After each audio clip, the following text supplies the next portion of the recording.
This is Adam Graham from Pretty Much the Present, bringing you a week of old-time radio podcasts. These episodes were originally released back in 2011, and we're releasing them here pretty much as is, with only some extraneous bits such as the opening from all of the episodes after the first episode removed. Because these are old, it should be noted that any offers or promotions mentioned in the episode may not be valid unless they're currently mentioned on the Great Detectives website. Here now is a week of old-time radio detective podcast.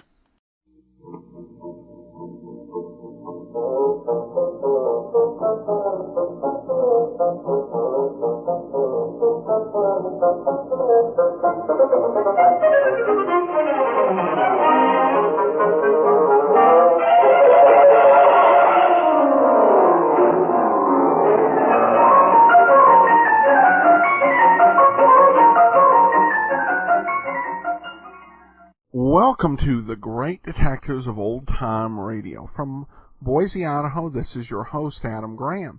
If you have a comment, email it to me, box13@greatdetectives.net.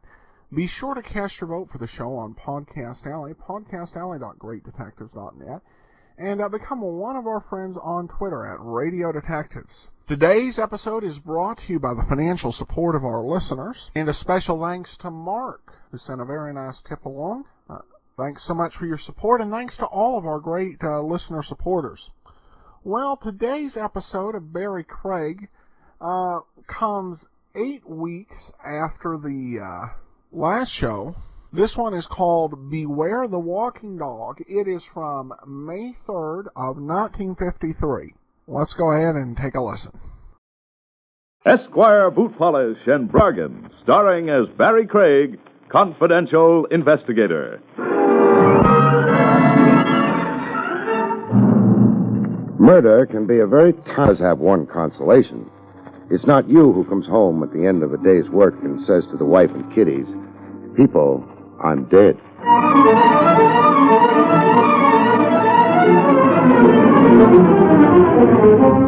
Esquire Boot Polish, the shoe polish that lanolizes your shoes and gives you the brightest shine in the fastest time, and Bromo Seltzer, famous for fast relief of headache and upset stomach, present William Gargan in another transcribed drama of mystery and adventure with America's #1 detective, Barrie Craig, confidential investigator.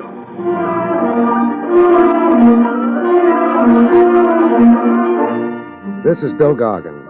Before I tell you about tonight's story, which I call Beware the Walking Dog, I'd like to tell you that if you've been baffled trying to get your children's scraped shoes looking new again, try self-polishing Esquire brushless scuff coat. Tell them about it, Rex Marshall. Why, of course I will. Mothers, throw away the brush, throw away the cloth, throw away all the work, because now shining children's scuffed shoes is the easiest job around the house. Just get a bottle of Miracle self-polishing Esquire brushless scuff coat, the most wonderful polish ever made for children's scuffed shoes. You see, unlike an ordinary liquid polish, Esquire brushless doesn't just put a surface smear on your children's shoes, but it gets right down into those scuffs and scrapes and actually puts a new finish on the leather. And say, listen to this. Esquire brushless dries bright without rubbing. That's right, just apply and it dries bright, thanks to the miracle ingredient Oxalan B that does all the work for you. It brings up the shine and keeps those shoes soft and natural looking. So remember now, to make your children's scuffed shoes look new again without any work at all for you, get Esquire brushless scuff coat in any color you need. Look for the bright yellow circus package.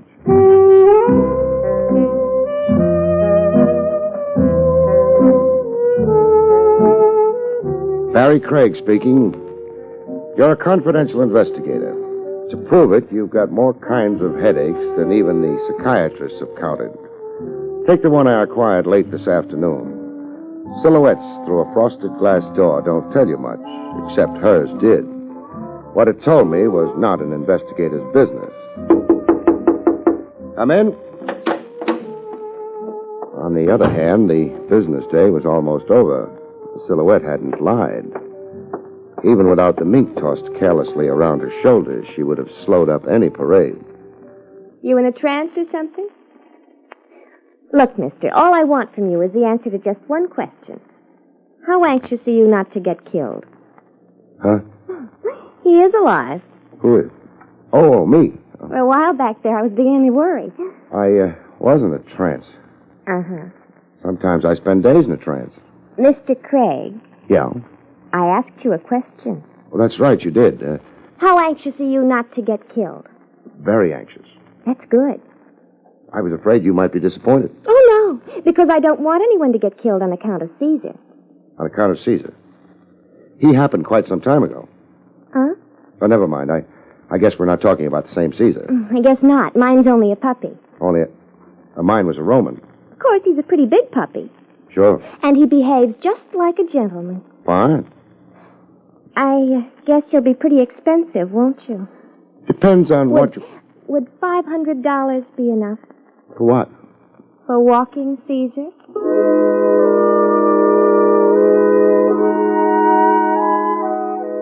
Maybe it was because she was beautiful that I didn't promptly toss her out of the office. Or it could have been the 500 she mentioned. It was probably the 500. You want to hire me to walk your dog? Mm-hmm. For $500, just how far do you expect me to walk him? Oh, just to the park and back. I live at the Grover Apartments on East 74th, so it's not terribly far. I know the place. My name's Doreen Dimple. I'm in apartment 14C. Wait a minute. And I'd the 500 is for one round trip? Well, not exactly. Because after all, if that was the only thing, why should I hire a confidential investigator? You know something, Doreen? What? That same thought's already occurred to me. Corky was right. He said you were smart. Who's Corky? A gentleman friend. How does he sign his name? With a pen. Never mind. You were getting ready to tell me why you decided to hire an investigator to walk your dog. Well, the last couple of times I walked Caesar, somebody tried to shoot him. Missed? Mm-hmm. You're sure it was the dog they were shooting at? Am I sure it was... Mr. Craig, Yeah. can you imagine a man shooting at me? Not easily. It could have been a woman, though. I saw the man. And he was too far away for me to recognize, but it was a man. We let it go at that. You want me to walk the dog until I find out who's taking pot shots at him. That's right. You mentioned 500. Here. Thank you. What time does Caesar prefer? Around 8 o'clock at night. I'll be over at your place then.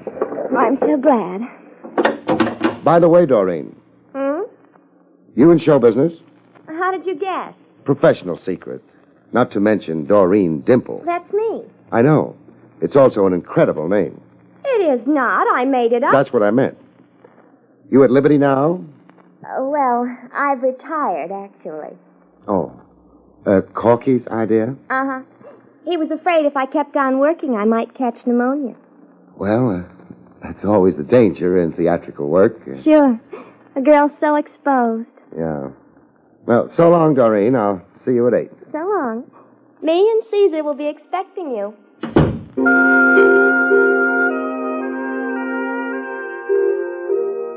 I could have dignified the entire thing in my mind by figuring I was going to be shot at when I took the pooch for a stroll. But I suspected it was Doreen who was target for the week, and I just turned out to be nursemaid for Hound. But there was always one possibility. Caesar might bite. Hello, Jake. Hi. Hope I didn't disturb you. I wasn't doing nothing. Crops on Madison Avenue don't need attention? They've all gone home for the day. That's too bad. Jake, Yeah? you can start now. Oh, I keep forgetting. Speaking of crops, did you notice my client? Yeah, Why have you got your eyes closed? resting him. I know what you mean. Her name's Doreen Dimple. I don't know about the Doreen, but I got to... Jake, remember, that's not the kind of thing they approve of in Vermont. That's why I left Vermont. I go to work for Doreen tonight at 8, her apartment. Need help? I don't think so, Jake. Thanks anyway. All I have to do is walk her dog. Is that so? Yeah. Appears like I still got language difficulties with you New Yorkers. Jake, Walking Doreen's dog means nothing else but that. Oh. Well, then maybe you'll enjoy the company. The dogs? No, the fellow that was waiting for her. Fella who... They go up together? Yep. Probably a friend of hers. Yeah. No reason for me to worry about him, is there? I don't know. Either he was built funny or... Or what? Or he was carrying a revolver.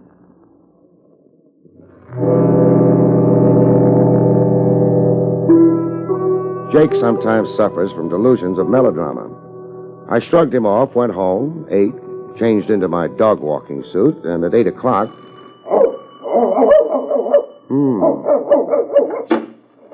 Mr. Craig. Miss Dimple. Huh? Oh, you mean me? Yeah. Come in. You called me Doreen at the office. I'm always informal at the office. Well, you better keep on being informal, because if you call me Miss Dimple, I won't know who you're talking to. Even my mother didn't call me Miss Dimple. Well, could you quiet that monster? That's Caesar. My mistake. How about quieting him? Well, he always barks like that unless he's been introduced. So, come on, he won't bite. I think he's got weak teeth. Caesar, this is Mr. Craig. How do you do? I think he's going to like you. Well, that's nice. I might have a little trouble hauling him around the streets otherwise. He'll be very good. So I can concentrate on trouble from somebody else, maybe? From who? You probably know his name better than I do. I don't... You meet anyone when you left my office this afternoon? No. My mistake. Let's go, Caesar. Hey, I hope the leash holds. I left my elephant gun home. You be careful, Mr. Craig. Sure. And you're not worried? No, after all, what have I got to lose except Caesar's life?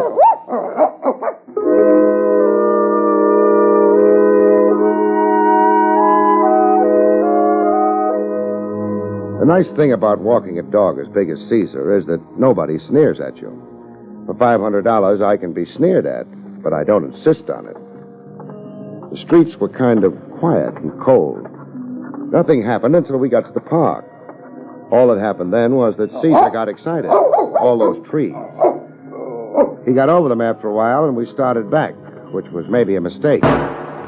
Doreen Dimple had warned me there'd be times like this. I was philosophical about Caesar's danger until one of the bullets removed my hat, at which point I gave up philosophy and took up diving.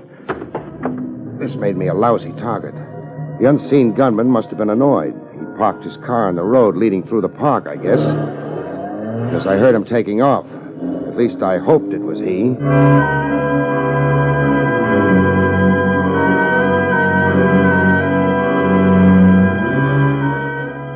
Must have been. The barrage was over. I dug myself out of the ground and headed for home. Caesar's home. Doreen's home. Maybe somebody else's home, too. I now had a hole in my hat. This night entitled me to a few more girlish confidences with Doreen. It entitled me to a new hat, anyway. The lady may be occupied, Caesar. On the other hand, the lady gave us no warning. Oh, door's not locked. The lady must be trusting. Oh, something's holding the door back. Something heavy and... hey! Yeah, Doreen. Her body was up against the door. That kept it shut. Take it easy. It's a body, but it's still got life in it. Life and a big bruise on the head. Doreen. What? Hey, you better take it slow. I'll help you up. I don't feel good. You shouldn't have hit whatever you did hit with your head. I didn't hit anything. I was hit. By whom? I didn't see. The doorbell rang. I opened the door, and it happened so fast. Ooh. Burglar, maybe? I guess so. I wouldn't know. Well, we'll find out. I think maybe it's time we got out of the foyer and... Huh? I just remembered. Corky was visiting. He was in the living room when I answered the door. Maybe he caught the burglar Or maybe he didn't. Let's go see. All right. Although Corky wouldn't have left me lying on the floor. Oh? Sure. He's a gentleman. And gentlemen... Never leave ladies lying on the floor. What's Corky's full name? J. Fotherington Bruce. Obviously a gentleman. Nothing in the name suggests Corky, though. Oh, that was because his greatest fun was pulling corks out of bottles. Nice living room. But Corky isn't here. Milk bottles don't come with corks. Your friend was a souse? Corky was a gentle... Yeah, I just noticed it, too. The foot sticking out from behind the window draperies. Stay where you are. Who is it? Maybe 50. Gray at the temples, red at the nose, paunchy in the midsection. Corky. He didn't catch a burglar, though. What? What he caught was a bullet in the heart.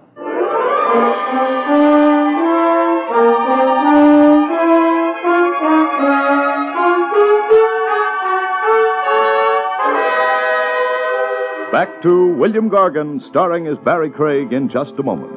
But first, a word from Bromo Seltzer, famous for fast relief of upset stomach as well as headache. Miss Jordan, report to clinic. Miss Jordan, report to clinic. Miss Jordan. In recent clinical research, nurses reported that sparkling, refreshing Bromo Seltzer relieved distress of stomach acidity and nervous indigestion better, more effectively than other leading upset stomach remedies tested. You see, Bromo Seltzer contained sodium citrate, one of the finest ingredients known to doctors for the relief of acid indigestion. And only Bromo Seltzer gently relieves nervous tension so often associated with upset stomach. Next time you have acid indigestion, take Bromo Seltzer. Like so many nurses, you too may agree. For upset stomach, Bromo Seltzer works best. Remember, for prompt relief of stomach acidity as well as headache, take sparkling, refreshing Bromo Seltzer. For best results, use cool water, follow the label, avoid excessive use. And next time your stomach is upset, remember that many nurses report. For upset stomach, Bromo Seltzer works best. And now, back to William Gargan, starring as Barrie Craig, confidential investigator.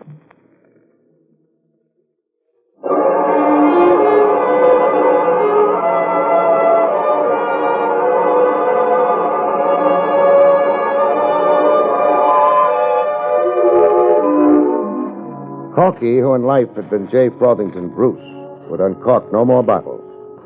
Bullets in the heart had seen to that. I phoned Homicide and told them about it. They said they were busy, but seeing as it was me, they'd be right over. Doreen and I waited. Need a handkerchief? No. Dry type tears? Don't be mean. This is not the time a girl likes a fella to be mean to her. Was Corky ever mean to you? Gosh, no. He was... I know, a gentleman. He even remembered me in his will. How hard did he remember you? Oh, something like $50,000. What's, like $50,000? $50,000. What's his wife going to say about that? I don't care what she... Mr. Craig, how did you know Corky was married? The Corkys of this world always are. Did she approve of his helping you, leave show business? She didn't have any reason not to approve. There was nothing wrong between Corky and me. He was a... Whatever he was, he's dead now, and somebody killed him. Oh. Were you under the impression he died of old age? I knew he'd been shot, but... Mr. Craig, are the police going to think I killed him on account of we were alone in the apartment? That's going to be up to the police. Is there a back door? From the kitchen. Lead me to it. All right.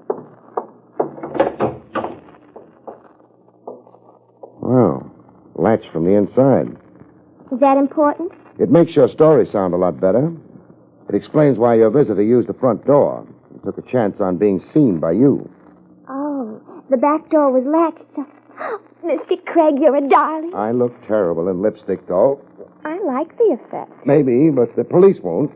So you better give them my regards. Mr. Craig, where are you going? To tell a widow the sad news, if it's sad, or if it's news.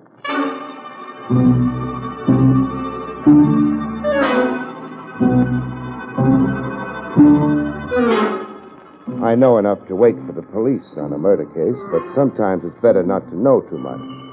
Because people who don't know too much sometimes get told. Yes?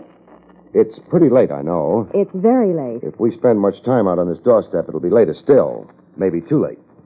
Too late for what? A heart-to-heart talk before the police arrive. Are they arriving? Pretty soon. I won't pretend I know what this is about, but come in. Thanks. You're Mrs. Bruce? I am.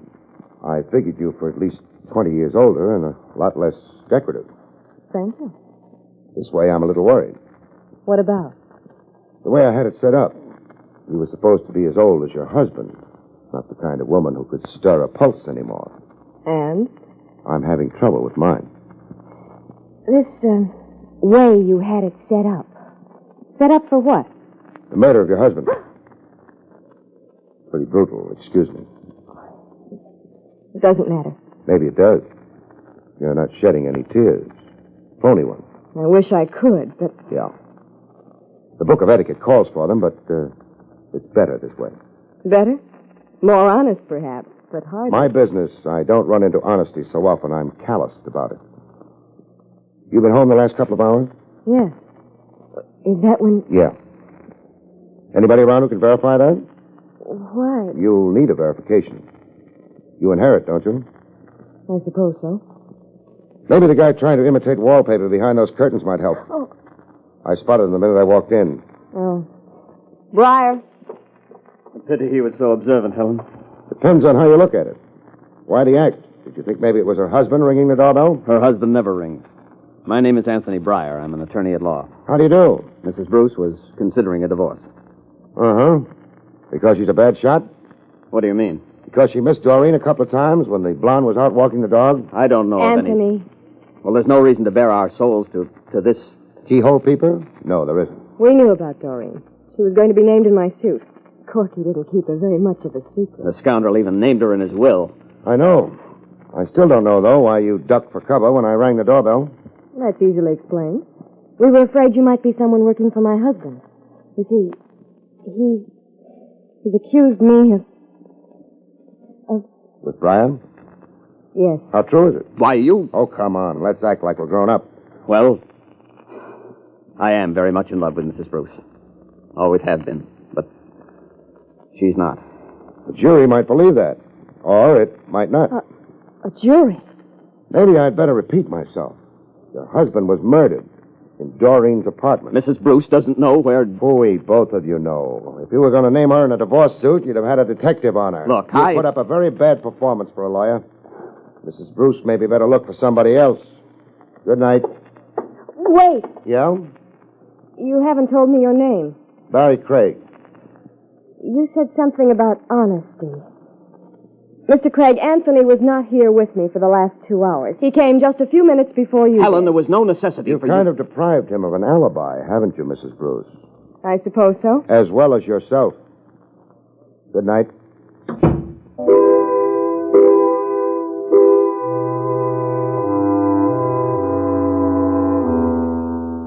I had it all now. It didn't make a pretty picture. And of all the people involved, the one I felt sorry for was Corky. He hadn't much of a life, with a wife who despised him, a lawyer who hated him, and Doreen who had a price tag attached. Maybe the bullet that had killed him had done him a favor. But whoever fired that bullet hadn't done it out of kindness. Good evening, Lieutenant Rogers. Gracious of you to drop in at headquarters, Mr. Craig. Don't be bitter, Trav. Want me to spread the news around that you can read Latin? Millions of people can read Latin. How many of them are policemen? All right, so I've got a shameful past. I went to college. Where did you go? Atlantic City. I was young and foolish. After you left the dental apartment. I visited the Bruce apartment. And met the widow? The widow and the lawyer. But you must have men there by now getting their stories. I have. You gave Mrs. Bruce a nice opportunity to rehearse. Your men ought to be grateful. Who enjoys a lousy performance? When it's given by someone suspected of murder, the district attorney. Is Doreen being held? No, nothing positive against her. How about her boyfriend? Joe Stover, in the clear. He was in Brooklyn at the important time, being wrapped up on a speeding charge. No possible doubt? No possible doubt. Sure, he carries a gun, but, Barrie. Yeah? How did you know about a boyfriend? He wasn't at the apartment when you were there? No, but a dame like Doreen always carries a boyfriend on the side. You must have had more reason than that. Jake spotted Doreen chatting with a loaded lad right after she'd been to see me at the office. All right. Means nothing, though. He's not in the picture at all so far as the killing goes. Okay. Oh, Trav. Yes. Got a guard on Doreen's apartment? Yeah. Send him home to his family, huh? Why? Maybe his family loves him. The answer is no. Maybe I'll take his place. Somebody might not recognize me. Somebody might be just as anxious to get Doreen as Bruce. Somebody might make a stab at it. Send the guard home. The answer is yes.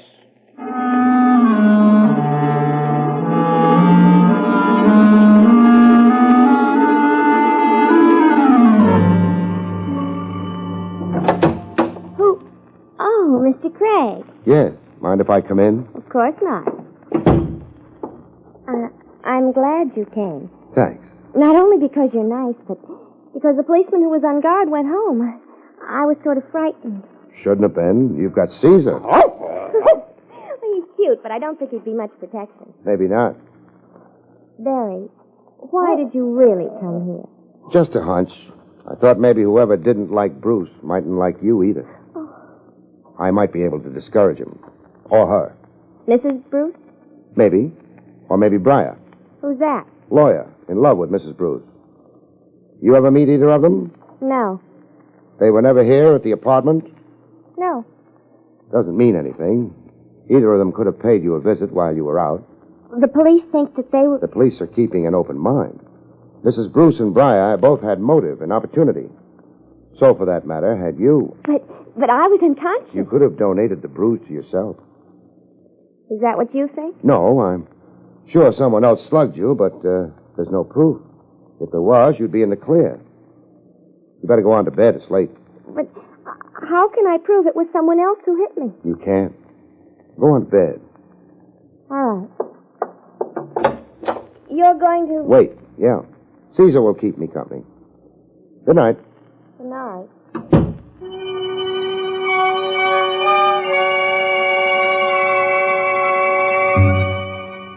I didn't think it would be too long a wait. It wasn't. I had more than Caesar to keep me company. I couldn't sleep, Mr. Craig. Do you think... Oh. Somebody... Yeah. Should I? Yeah. Go ahead, see who it is. Nobody's going to try anything in the corridor. It's too exposed. All right. Caesar, you'll have to excuse me. I'm using the back door. Sometimes you meet more people that way.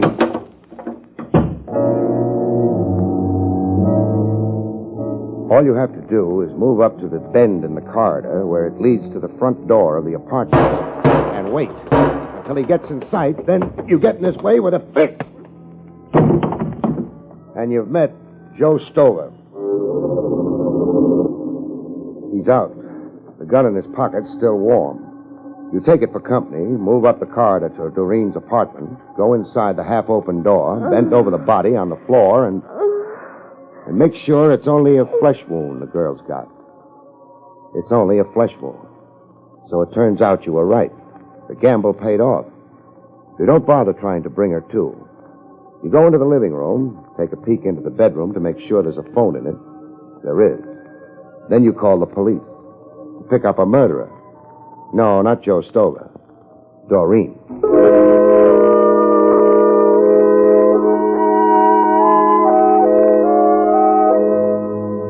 So you see, Trav, as soon as I told her the bruise on her head wouldn't be good enough proof, she ducked into her bedroom, phoned Stover, told him to come over and shoot her in the shoulder. That would be very good proof that she hadn't hit herself on the head. As she hadn't. Stover had done that, too, setting up the picture. Yeah. I was pretty sure she was the one all along. She brought me in to prove someone was after her. Who would have bothered except the jealous wife, we were supposed to think? Stover shot at you in the park. He'd have known where and when you'd be there, and then scrammed to set up an alibi. Right. Doreen made a small mistake, though. Started me thinking about her. When I got back to the apartment, I couldn't get the door open without pushing her unconscious body aside. The killer hadn't left via the back door. It was latched. So she couldn't have fallen down in that position I found her in, blocking the front door. No. She must have put herself there. It's a small mistake, but a good one. Although you did take a chance when the doorbell rang, Barrie. You might have been wrong. It might have been Mrs. Bruce or Briar. I'd already found out that they'd never been to the apartment. Never met Doreen. When that doorbell rang, Caesar didn't bark. But he always barked when strangers came to the door. That made it certain it was Stover. Nice, Barrie. No. I don't like it when a client turns out to be a killer.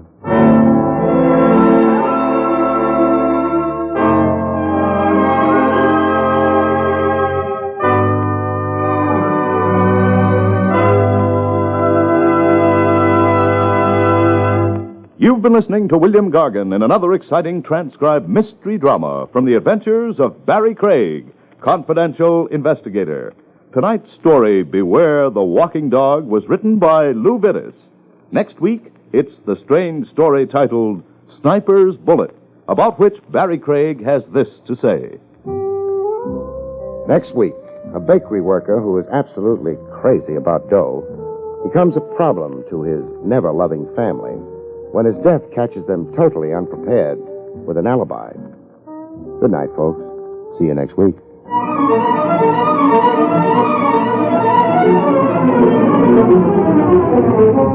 Esquire Boot Polish, the shoe polish that lanolizes your shoes and gives the brightest shine in the fastest time, and Bromo Seltzer, famous for fast relief of headache and upset stomach, have presented Barrie Craig, confidential investigator, starring William Gargan. Featured in the role of Doreen was Jane Webb.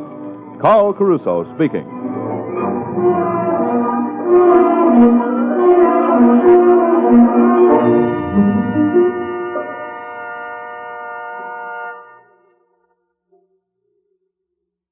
Tonight, enjoy Meet the Press on NBC.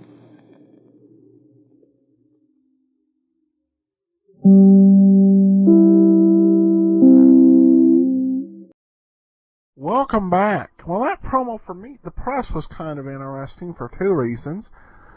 First of all, I'm used to Meet the Press being a morning show, not an evening show. And secondly, it's noteworthy that Meet the Press has a venerable history going back to the 1940s. And now at close to 5,000 broadcasts. We turn now to listener comments and feedback. Mark says, Adam, I'm embarrassed that my tip is way overdue. My now 14-year-old daughter, Olivia, introduced me to this podcast a year ago, and I've been thoroughly enjoying it ever since, albeit for free. Nothing this good should be free, so here's my meager effort to contribute. Many thanks to you and to my Olivia. I encourage everyone listening to pony up and ensure this podcast remains on the air. Well, thanks so much for the contribution, Mark. And I definitely want to continue podcasting and appreciate everyone's support in that effort.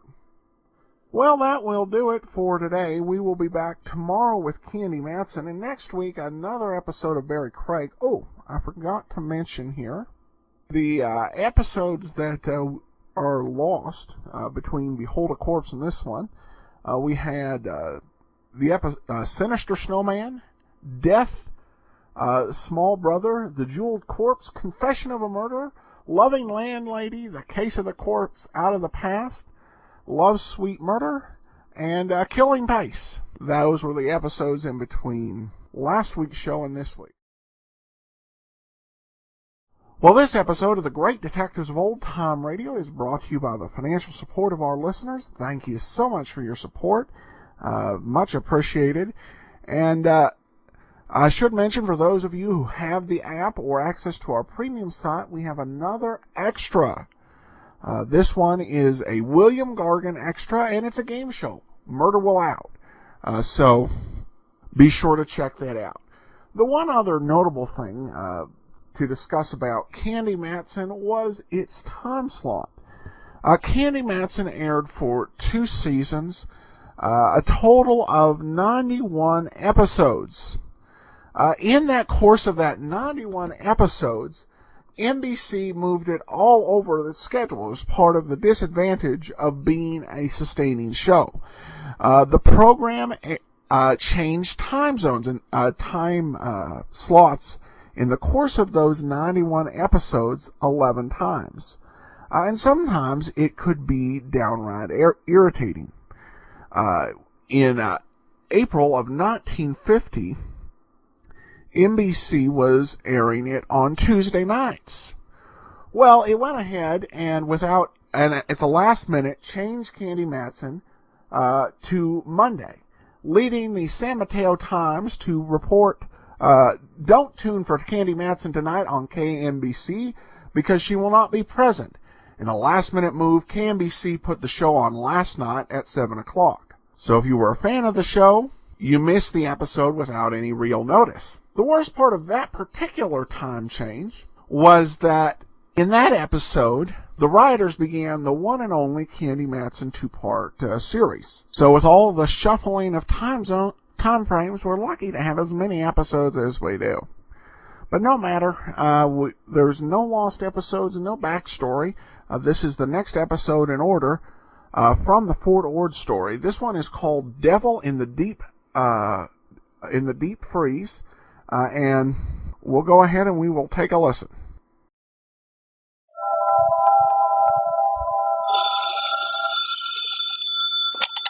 Hello, Yukon 28209.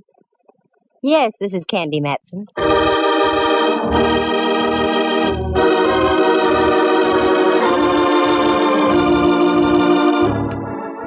Got an old corpse kicking around you want identified? Know of any good murders you want solved? We've got just the girl for you.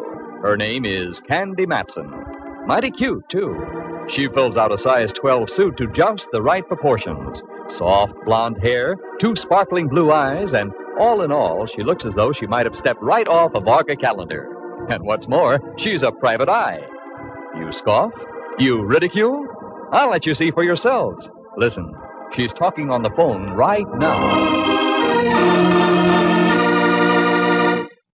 Hello, Candy Matson. Hello, Miss Matson. I'm afraid you don't know me. That makes it even. You don't know me. Let's go from there. I've read about you in the papers, Miss Matson. You handle confidential cases. That's right. However, there's a little matter of a fee involved. Yes, I know. I can pay. That's item number 1. Now to item number 2. What's the confidential case? I can't possibly tell you on the phone, Miss Matson. I said it was confidential. Okay. Where do you want to talk? I am the proprietor of a restaurant, the Charlemagne in North Beach. Oh, yeah, I ate there once. Oh, that's nice. No, it wasn't. I didn't like the food. Oh. However, I'll overlook it. Do you want to talk in about an hour? That will be fine, Miss Matson. Good. And your name would be? Martinello. Carlo Martinello. Okay, Mr. Martinello. And have some ink in your pen. It costs money just to talk.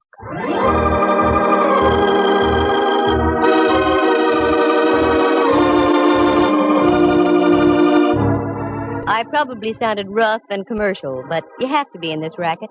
Most people look on a private eye as a musician. They invite you to a party and expect you to bring your harp for free. But I learned the hard way a long time ago. So now they pay in advance and take their chances later. That's the way it was with this Martinello. I was at home in my penthouse on Telegraph Hill out on the porch taking a sunbath when the phone rings and it's this Carlo character. That part was all right because I can always use new customers. But what made me mad was the fact that I had to stop listening to the 49ers belt the bejabers out of the Cleveland Browns at Kezar Stadium. But I followed through and uncovered a couple of very done-in bodies along the way. Do you like the grotesque in your whodunits? Then follow me and we'll tiptoe lightly through the Tibbets, the Ponds, and the Baccalonis, because part of this story unfolds at the Opera House. Reluctantly, I dressed into something Charlemagne-ish, turned off the 49ers Cleveland game, and went down to talk to Martinello. His place was typical, located on Paul Street, a garish neon sign, and as you walked in, the place was air-conditioned by eau de garlic. Yes, miss. You wish a table? I wish a table, yes. With the right party. I'm looking for the owner. I am the owner. I am Candy Matson. Oh, Miss Matson. Walk this way, please. If I could walk that way, I'd revive vaudeville. Pardon? Where is your office? Right over here. Allow me.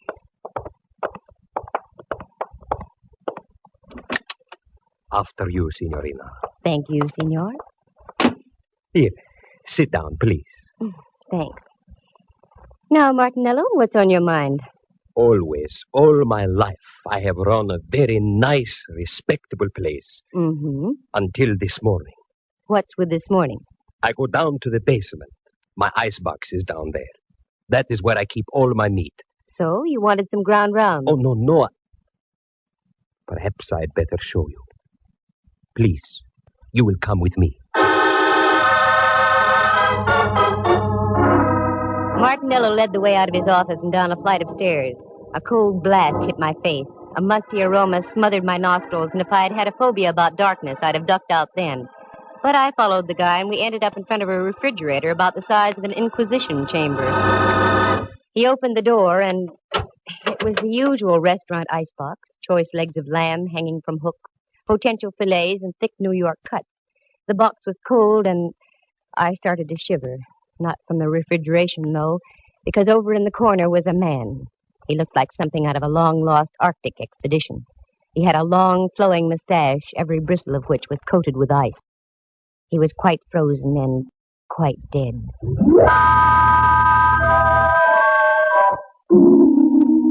I slammed the door shut and reeled out. The sight had staggered my thought processes. Martinello reached over by a salami-slicing table and turned on a Mazda, a weak affair that cast dim shadows about the damp basement. Is that your little surprise? Yes, Mr. Matson. That is what I was greeted with this morning. Have you notified the police? Oh, no. Why not? As I told you, I have run a very respectable place. And, too, that is why I am hiring you.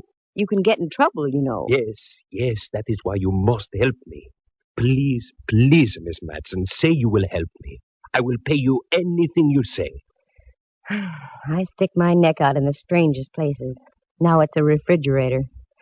Okay, Martinello, $2,000. What? Make up your mind. Either I freeze your assets or the police find your frozen friend. Yes. All right. Come. I give you the money now. Now we're getting somewhere. What about him? Oh, he'll keep. He's on ice. Well, this was one for the books. Refrigeration the ugly way. I had to ask a few questions if I was to get anywhere, such as like, do you know the guy? No. Had you ever seen him before? No. Who was the last one to close the icebox last night? I was. Does it lock from the inside? Unfortunately, yes. I was getting places like Wiley was with Hauser. It was inevitable. I had to take my courage in my hand and go down and look at that thing again.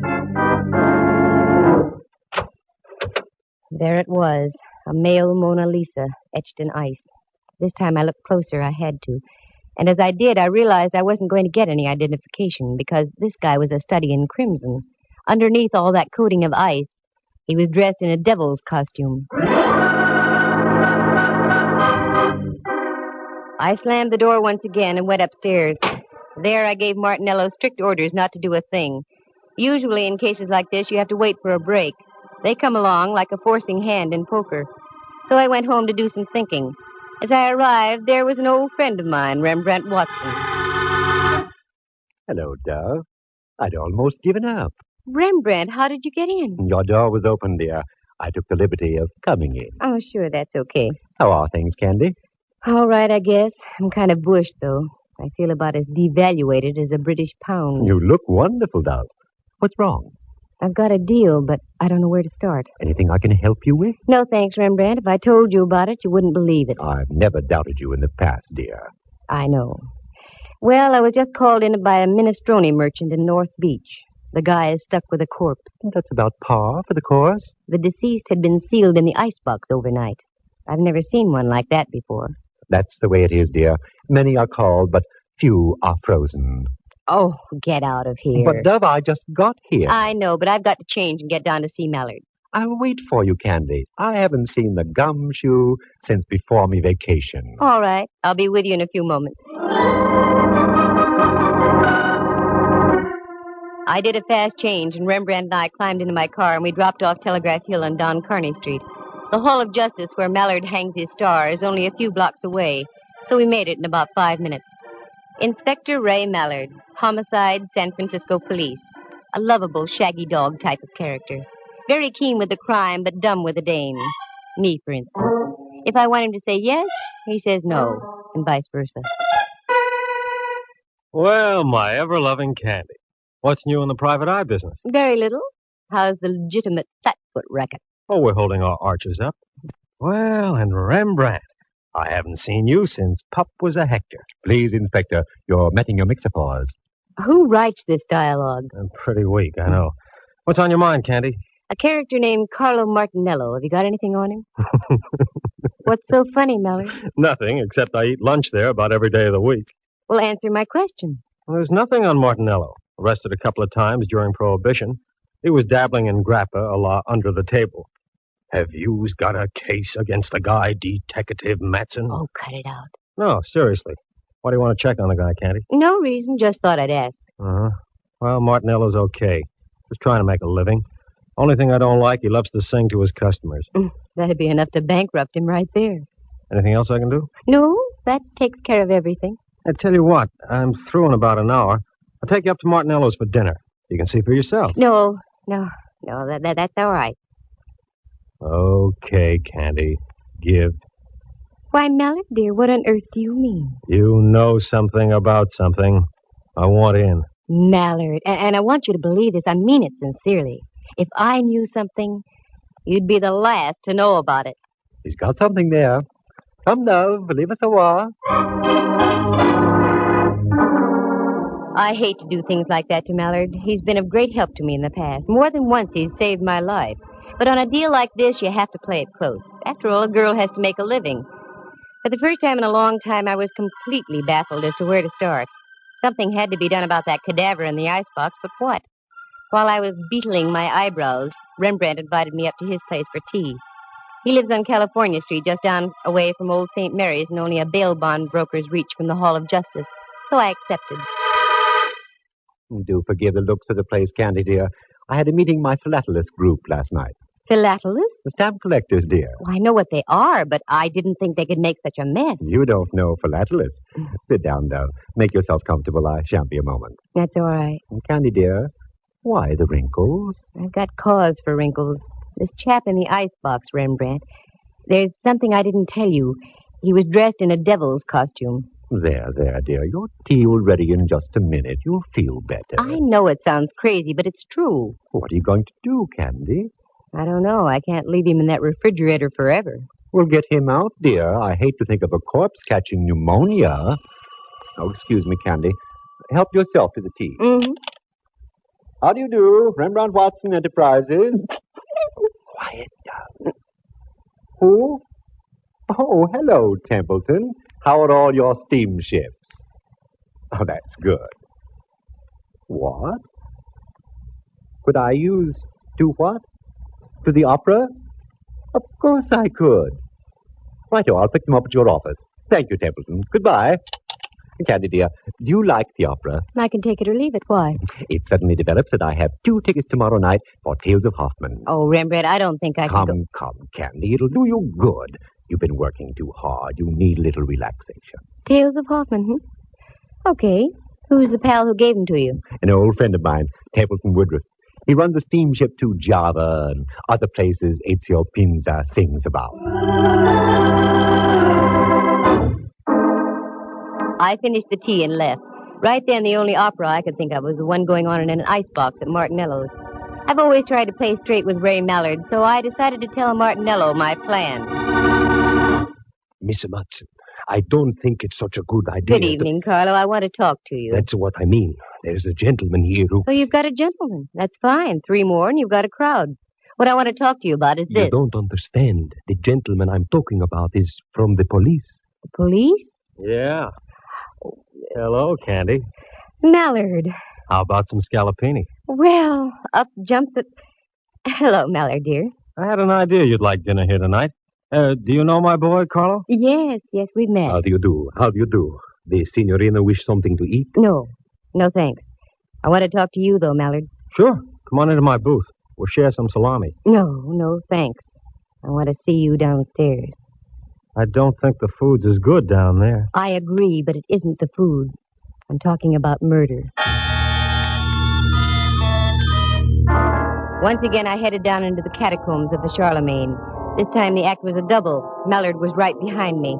Then I looked around. We were a trio. Martinello was right behind Mallard. This is it. This is what? This is an icebox. Inside, you'll find a body dressed in a devil's costume. Okay, Carlo, let's humor the lady. Open the thing, will you? Yes, I'll open it.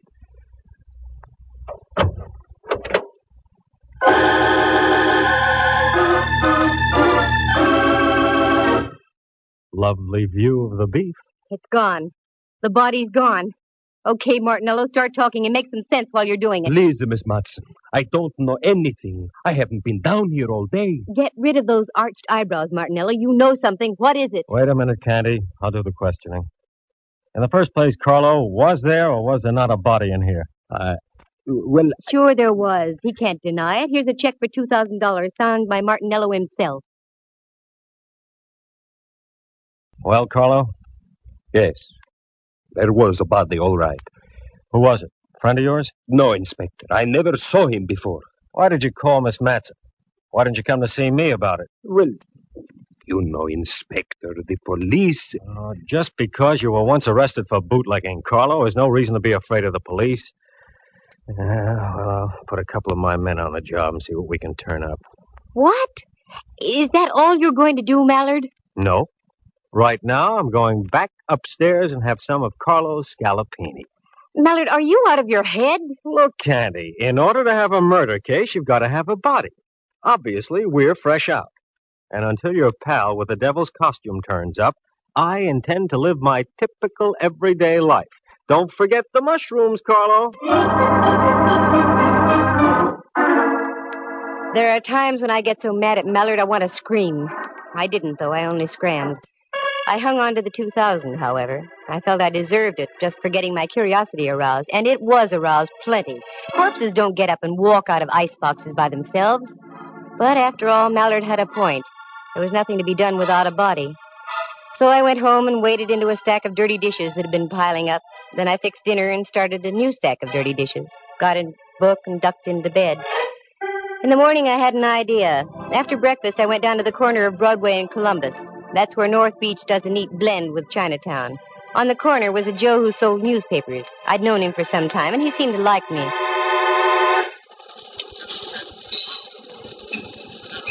Hiya, Butch. Well, hello there, lady. How are you? Good, can't complain. Who won the football game yesterday? Yeah, funny thing. I got all the news right inside here for 7 cents. I get your point. Give me a chronicle, will you? Sure, here. Thanks. Who do you like in the feature at Bay Meadows? A goat named Candy. What did you say? There's a pig named Candy running in the 7th. Take it or leave it. What a tip. I don't get it. Well, what's really on your mind, lady? Here's a 20. You can play it on Candy all for yourself. Well. Do you know a gent named Martinello, Butch? He owns the Charlemagne down the block. Sure. What about him? That's what I'm asking you. What about him? Oh, he's all right. A little screwy, but he keeps his nose clean. Is that all? Yeah. Should there be more? I don't know. Thanks, Butch. I hope Candy pays off.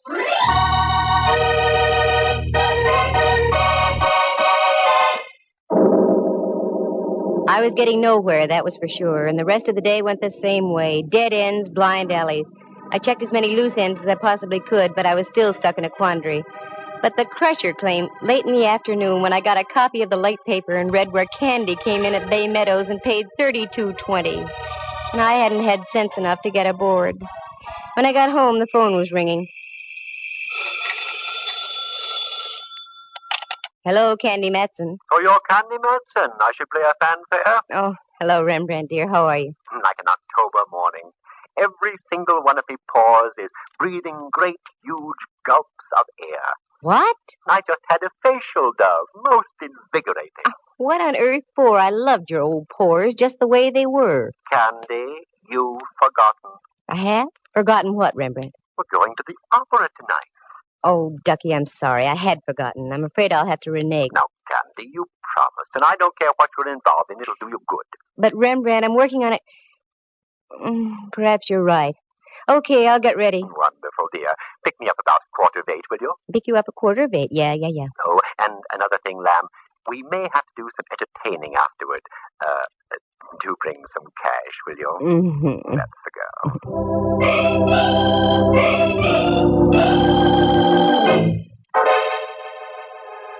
That Rembrandt, always stony broke. I guess photography isn't what it's cracked up to be.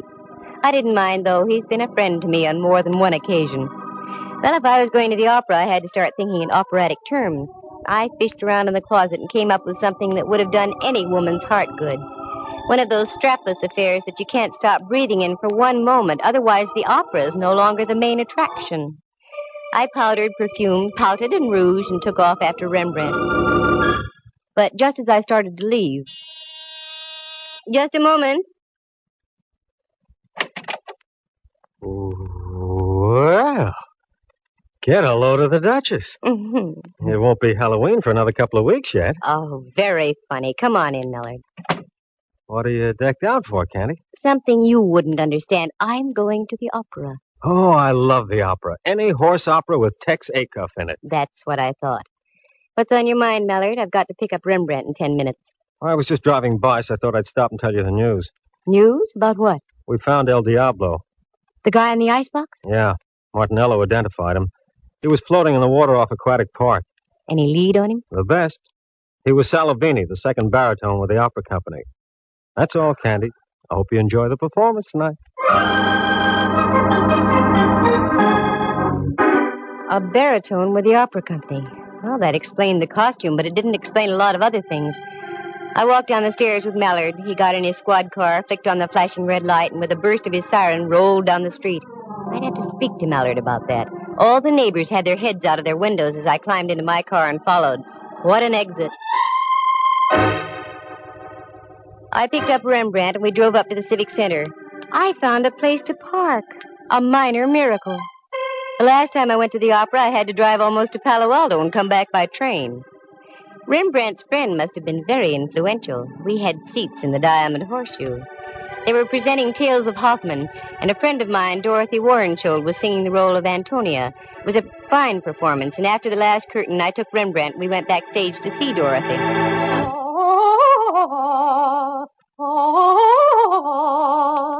This is her dressing room, Rembrandt. Yes? Hello, Dorothy. This is Candy Matson. I have a friend with me. Oh, do come in, please, Candy. Candy, how are you? Couldn't be better. Dorothy, may I present Mr. Watson? Rembrandt, this is Miss Warrenschold. I'm delighted. You're in magnificent voice tonight, dear. Thank you. Sit down, won't you?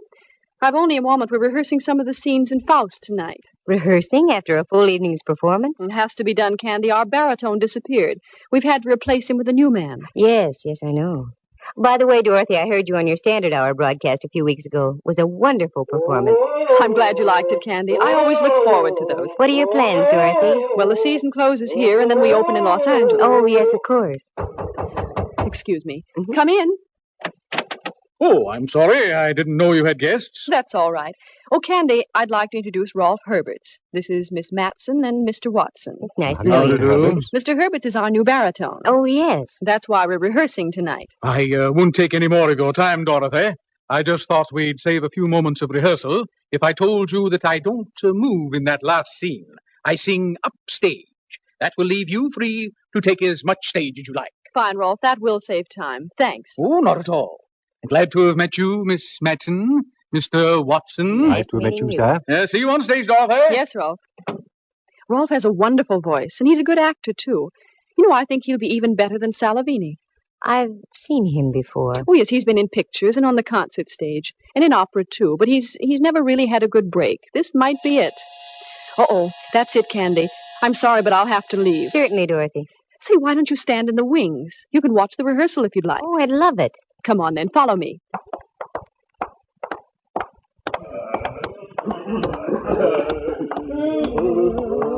All right, to places, everyone. Places. This is all right, Candy. You can stay right here. Thanks, Dorothy. Glad to have met you, Mr. Watson. Also, as we used to say in the theater, go out there and kill 'em. See you later. Where is Miss Warrenschold? Ah, there you are. Herbert? Where's Herbert? I saw him just a moment ago in the dressing room. Well, it's late. We've got to keep moving. Please, somebody find Herbert.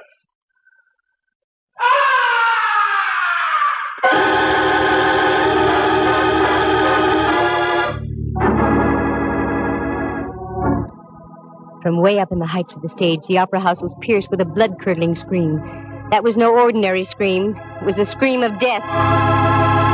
You wait here, Rembrandt. Keep your eyes open. I'm going up to have a look. That scream wasn't in the score of Faust.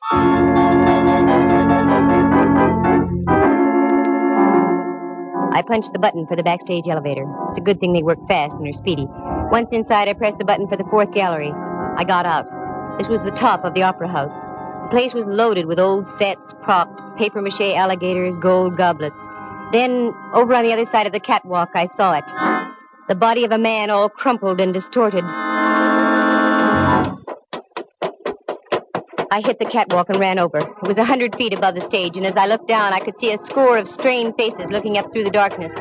I got on the other side and bent over the body. It was that of Rolf Herbert. Candy, down here. I think your man just dumped down underneath the stage.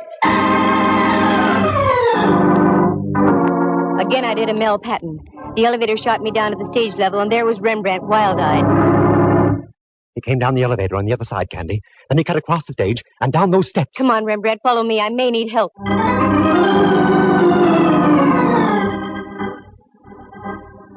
We ran down the steps and into the bowels of the stage. It looked like a nightmare, a myriad of cross beams of steel for the rising stages. We cleared those and went around by the chorus dressing rooms. There was only one out. I remembered it. A door over in the corner, very seldom used, but it was open. It led into a long tunnel with giant steam pipes running overhead and to the right. This went underground over to the Veterans Building. Down by your feet, there's a stream of water flowing in a trough. It's the old Hayes Valley Creek. Our killer decidedly knew his opera house. As we entered the tunnel, I could see him up ahead running like crazy, so we took off after him. We made the other side, and it breaks into a big engine room. As we came into the opening, I looked around. The engineer was lying on the floor out like a light, blood spurting from his scalp. Then I glanced up. There was another door. This led into the Veterans Building itself and an avenue of escape onto Van Ness. I ran up. Then as we got into the long corridor, I saw Martinello breaking for the door. Stop! Stop, Martinello! Stop! You think I am a fool? I do if you don't stop. Try and get me. Okay, pal. You asked for it.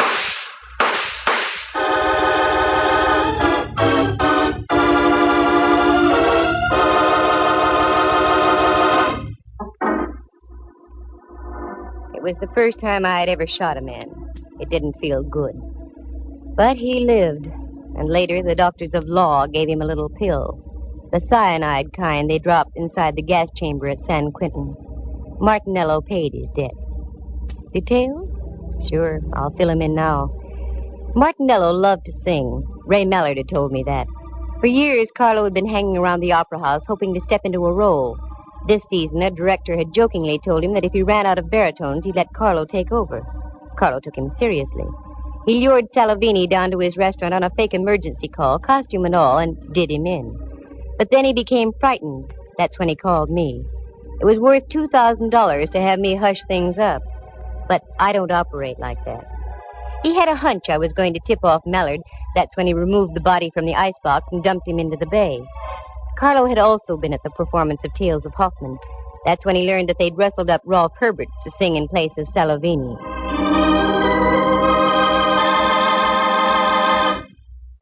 By this time, Martinello was obsessed with the idea of singing in the opera house and wouldn't stop at anything. Right after Herberts left Warrenshold's dressing room, he managed to get Herberts into the elevator and up to the fourth gallery behind the stage. That scream was produced by a 6-inch stiletto through Herbert's heart from the hands of Martinello. And that's when our chase began. I hope I never see that tunnel under the opera house again. That Mallard and his sentiments. It was he who gave me that gun just a week before, for my birthday. He said I needed protection. Well, darn it, I do. But I can't get Mallard to believe me. Instead, he just gives me guns.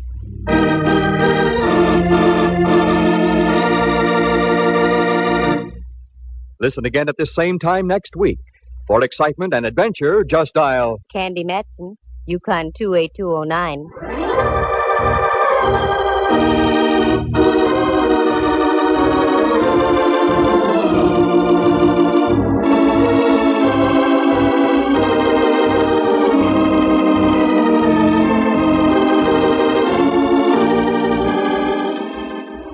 Heard tonight were Harry Bechtel as Rolf Herbert, Jerry Walter as Carlo Martinello. Henry Leff plays the role of Inspector Mallard, and Jack Thomas is Rembrandt. Dorothy Warrenshold, star of the Standard Hour and the San Francisco Opera Company, was heard as herself. The program stars Natalie Masters as Candy and is written and produced by Monty Masters. With the exception of Miss Warrenshold, any resemblance to actual people in tonight's play is purely coincidental. Candy Matson comes to you from San Francisco. This is Dudley Manlove speaking.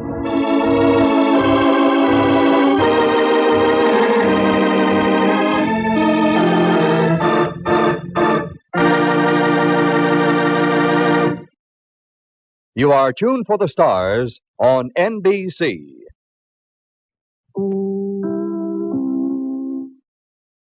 Welcome back. Well, a noteworthy episode for Candy, doing some gunplay. I do have to say that this is one of those shows, I said it earlier, when we first started, you can't take it too seriously because it never took itself very seriously. The whole plot here is really tongue-in-cheek, and they do have some that are a little bit more serious than this in terms of motives and such, but still not as serious as, say, Philip Marlowe or even Jeff Regan. Dorothy Warren's show making her appearance on this program, it's somewhat noteworthy of the use of real San Francisco celebrities. Warren's show would actually become much better known to the rest of the country through her appearances on another NBC radio show, The Railroad Hour. A Railroad Hour was a series of musicals adapted to first 45 and then 30-minute radio adaptations, and each episode starred Gordon McCrae in the lead with a talented female singer starring opposite him.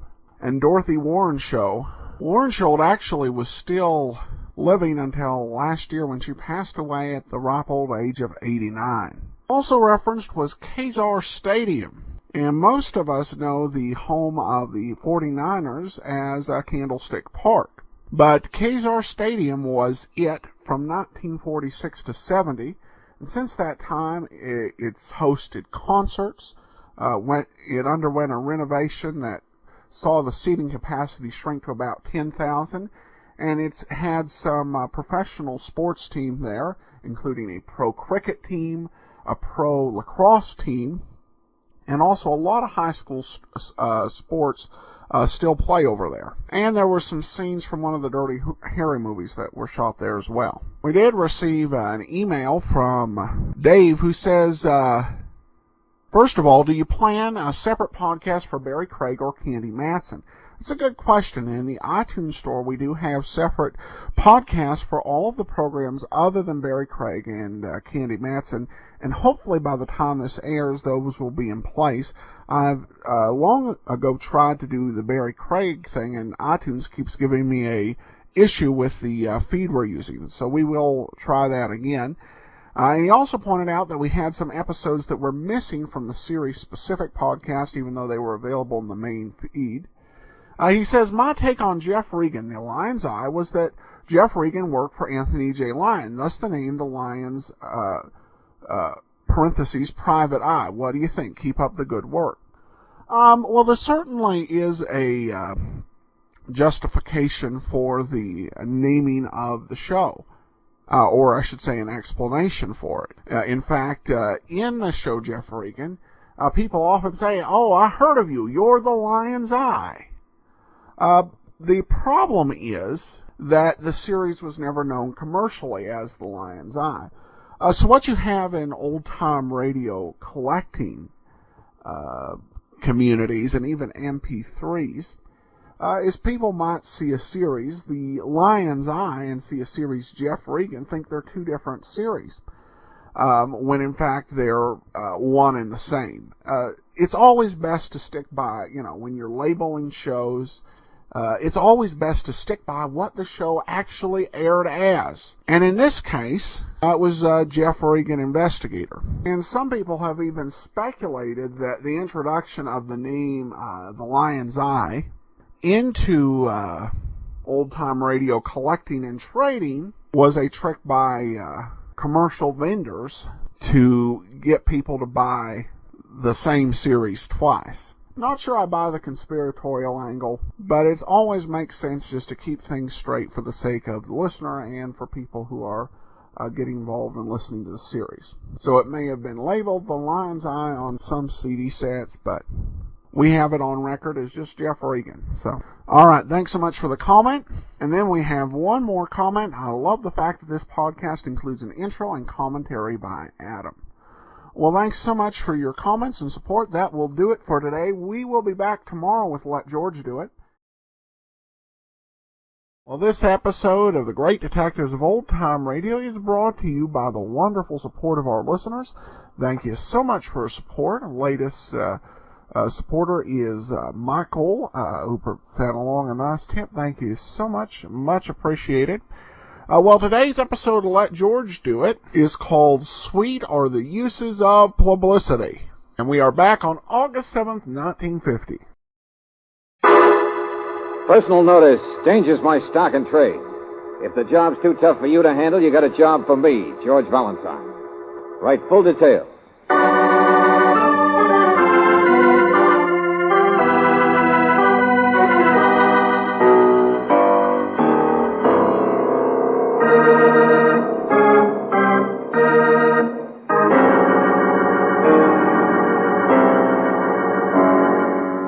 Standard Oil Company of California, on behalf of independent Chevron gas stations and standard stations throughout the West, invites you to Let George Do It.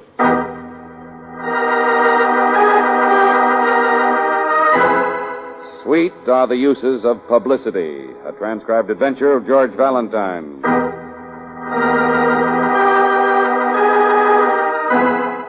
Dear Mr. Valentine, believe me, trouble I've got like the hives. Danger I've got like dandruff. But who wants to scratch either one? Why should I ruin my expectancy when there's a man like your caliber advertises he should unwrap people's loads from their backs? No answer. It's for you. You've got it. The job, it's yours. Now listen, so much for politeness. You're going to keep me from an early death. You're going to throw out of work my tombstone maker. And how? By only making yourself pleasant while I throw a party. The place? East Bay uptown. Meet you at the side entrance at 8 o'clock. The name, Jacob S. Flannery. Jake to you. That's me. The job? Believe me, Mr. Valentine, it's a job, all right. You're going to be a bodyguard. A bodyguard to a man who doesn't exist.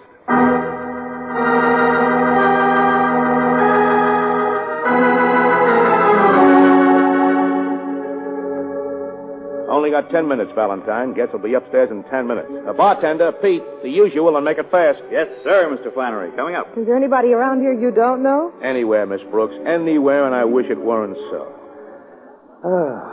10 minutes rest. The first all day. 10 beautiful... You know, friend, little... you're quite a character. Mr. Valentine, you surprised me, too. No, I said that. You'll have to excuse the letter. But I figured Private Eye, Tough Joe, make 'em like it. Get in tune with his sympathy. Get 'em here.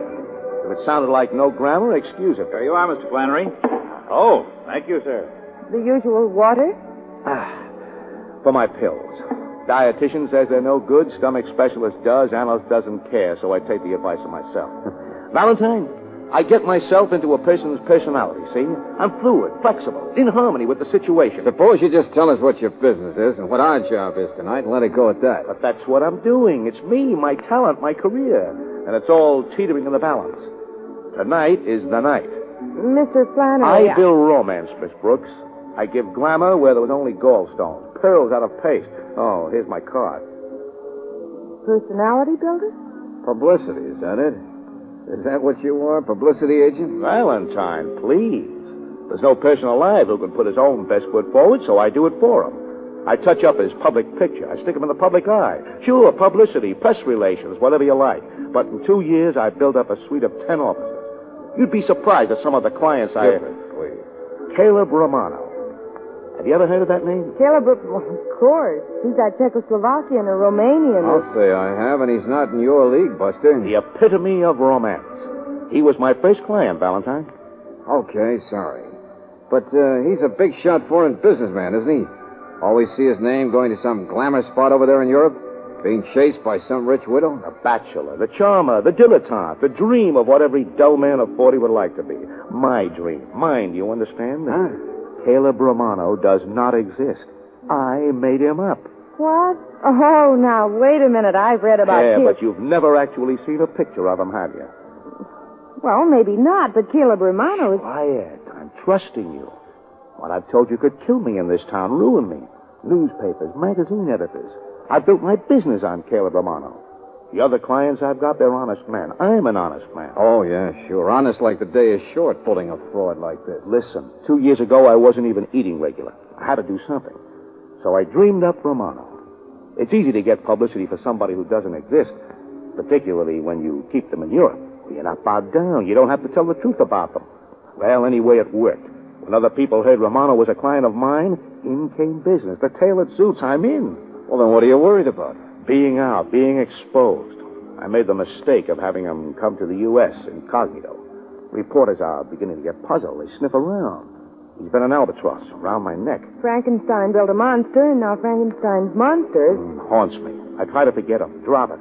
They won't let me. It's every day. Where's Romano? Press agents grab me and say... Now, wait a minute. Calm down, will you? This party tonight upstairs, and this bodyguard to nobody stuff, and your letter... I said tonight's the night. Caleb Romano is going back to Europe to retire forever. Tonight, we lay the ghost. What? It's a farewell party. The whole press in town is invited. Columnists, the works. I say I've got a surprise for them. A chance to say goodbye to the man they've been itching to meet. Only, of course, he'll be regrettably detained and forced to dash straight for the boat instead. So they don't know it, but they'll never meet him in the first place. You get it? Genius. Sheer genius. Desperation, that's all. Be sarcastic, but help me. Please help me. Stand by if I need you, in case any of that bloodthirsty mob up there won't swallow the sweet talk and demand they gotta see him. Mr. Valentine, believe me, not even I've got this far before. Takes help to give a party for nobody.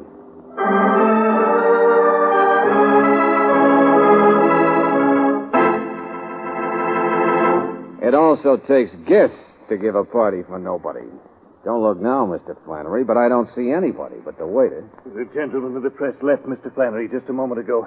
Apparently, they received a phone call. I don't know what this party of yours was Stop waving your arms. What phone call? Yes, sir, of course, sir, but apparently they had an opportunity to meet someone they wished to meet. I can't say as I blame them. I've been fascinated by the stories about him myself. Hey, what is all this? Yes, sir. I believe they all went somewhere together. Someone had arranged a personal interview with that foreigner, Caleb Romano. Imagine, they're going to meet him in person.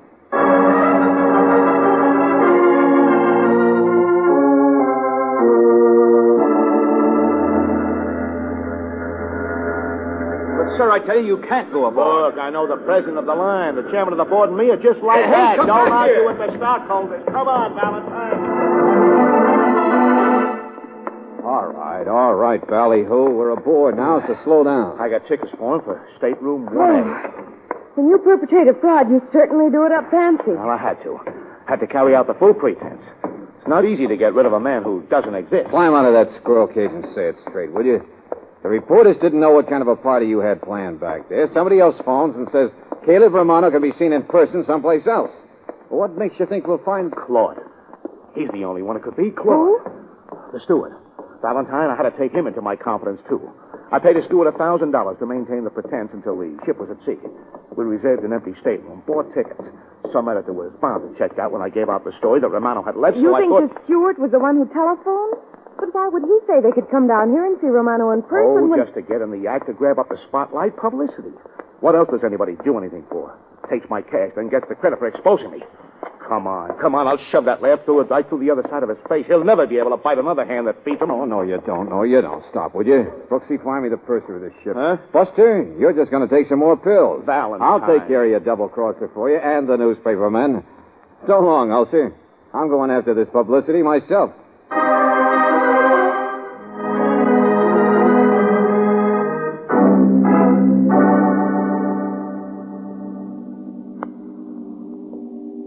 Young man, are you going to be on this ship? Oh, delightful. I was only just saying to the chambermaid, I said, how dreary the ocean must be without... I'm sorry, lady. Excuse me. I'm looking for... Oh, but that's the end of the corridor. There are no more rooms. The lady is quite correct, sir. Perhaps you are lost. There is only 1A. Well, that's what I'm looking for, 1A. Hey, you're Claude, aren't you? Yes, sir. Claude? Oh, well, perhaps you could help me, steward. Oh, lady, please. I only wanted a cup of bouillon. Excuse me. In just a moment, madam. No one is to be admitted to cabin 1A, so the gentleman doesn't wish to be disturbed. Buster, where are the reporters? I beg your pardon, sir? Look, I work for the same guy you do, Flannery. Did you call reporters? Really, sir, I don't follow you. I haven't seen a single gentleman of the press aboard this ship. Oh, you haven't, huh? Oh, no, sir. Everything's gone beautifully, just beautifully. If you're on the in, as we say, you may tell Mr. Flannery we've done a masterful job of his little deception. You have? Oh, yes, sir. See, even dummy suitcases outside the empty cabin, and I have the only key. You may tell him no one has come near here. Now, if you'll excuse me, sir, the lady's brouillon. Yeah, sure, go on. There's a companionway up there for you to get back up to the deck. Yeah. Cabin 1A, huh? Masterful deception.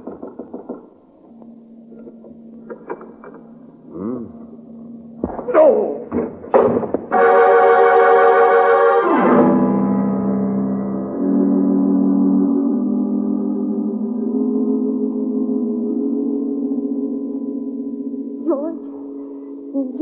George, the ship has sailed. I'm trying to tell you, the ship has sailed. I can hear you. Hey, where are we? On the ship. We left the dock half an hour ago. Oh, that does it. All the crazy stuff. I found you just wandering around with a blank look on your face. Hey, where's Flannery? I suppose he got off all right. Open your eyes, detective. I'm right here. Huh? Don't make like you have the only headache. Have a pill. A bartender. Oh, Buster, wait till I George, get... the ship stops pretty quick at the Outer Harbor Light Station. We can get off when they drop off the pilot. Just a second, Angel. Now, listen, Buster, you're a fraud. Let go of There's no Caleb Romano, you say. Come help me, you say. Valentine. George, I believe it. There's a million reporters running around loose, only they keep disappearing. No. Stop it. What's come over you? Buster, I'm going to bang down the door to that cabin 1A, and if I have to, friend, I'm going to use your head.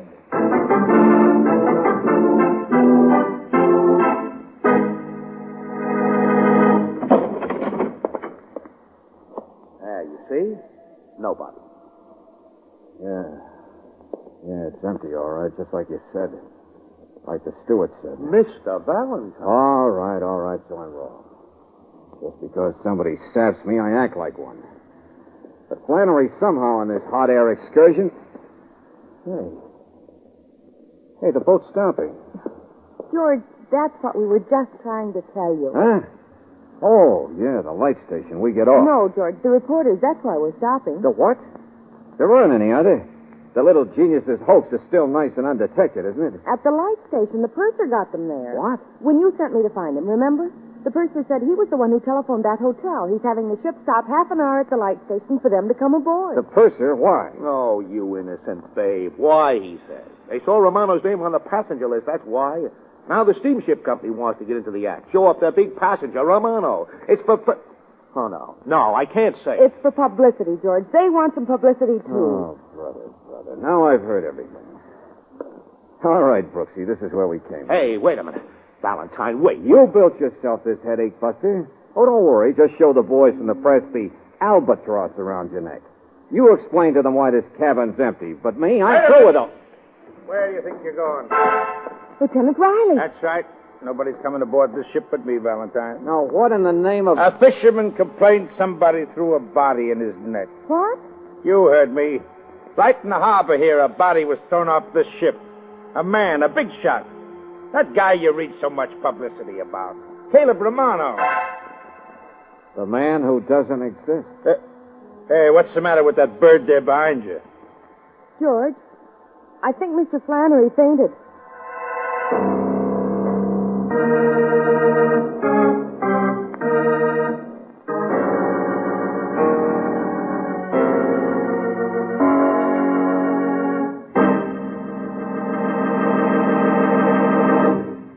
We'll return to tonight's adventure of George Valentine in just a moment. Every time you have to use the choke to get your car started, don't forget it results in extra engine wear as well as a delay in time. And what makes an engine hard to start anyway? Often it's the fault of gummy gasoline. Gummy gasoline? Yes, indeed. It's caused by the impurities that exist in most raw gasoline.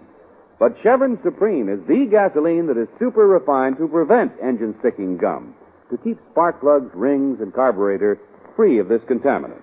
That's why Chevron Supreme gives you that new car feeling.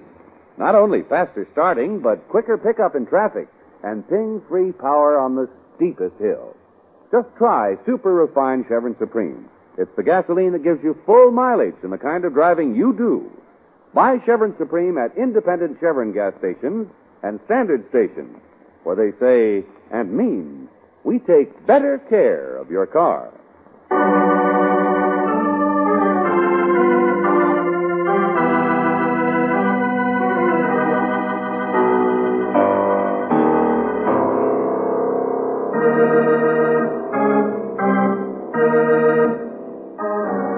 Now back to tonight's adventure of George Valentine.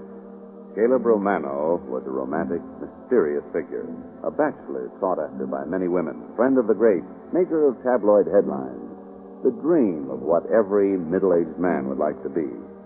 But, according to Jake Flannery, Caleb Romano was only a dream himself, a nightmare that Flannery created in order to build up his own publicity business. A fraudulent ghost returned to haunt Flannery forever, because now it's no longer a ghost. It's a body. The body of Caleb Romano. Well, if your name is George Valentine, that's what you want to see. In the police launch, tied alongside the big ship several hundred yards off the outer harbor light station. Now, you believe me, Valentine. This is the main feature. Bullet, huh? Yeah, that's right. He was shot twice. 38 revolver. See what I mean? He was murdered and then thrown overboard. Murdered, I said. And all for publicity. What's that? Oh, never mind. Refrain of it. Riley, it must have happened just after I got cracked over the head. There's a big window in cabin 1A. Somebody must have heard the ship was going to stop again and have reporters running all over the place. So they got scared and shoved the body through it. Hey, wait a minute, Riley. Hold it. Huh? Mr. Valentine. Mr. Oh, there you are. Hi, blood pressure. Where's your respect for the living? Got any way to talk?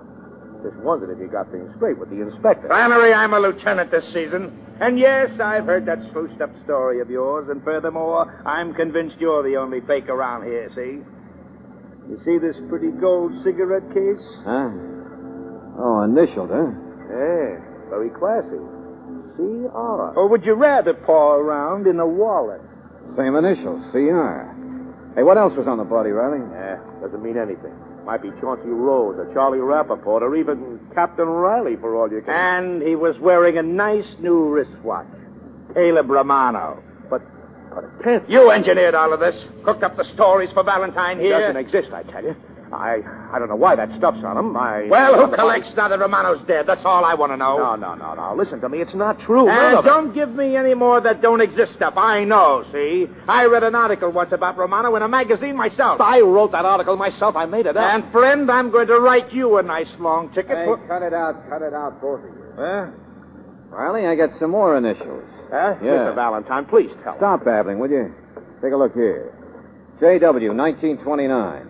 Mamie H., 1931. Hey. Yeah, some marks under his shirt. Here. The names and dates all seem to end around 32. Tattoo. That's right, Buster. Now look here. I'll always love you, Susie. Supposed to be a big romantic international glamour boy, Riley. Yeah. With the names of his girls tattooed on him. Yeah. I think we're finally going to believe you, Flannery. You wrote up Romano as being a foreigner, didn't you? Oh, yes, I did. Yes. Czechoslovakian, a Romanian, And here on this guy's chest it says, tell it to the U.S. Marine. So now, where are we, huh? It's an impersonation, all right. Impersonation by this guy, whoever he was, of a character written about in the newspaper. Even the wristwatch and the wallet are new. So he either bought it recently or it was planted on him. Well, naturally, I wouldn't have any reason for... Well, I only dreamed up Romano. I didn't... Well, what's the matter? Come on, Riley. We're going to dream up some answers. And stick around, Flannery. Maybe we'll all get our names in the paper.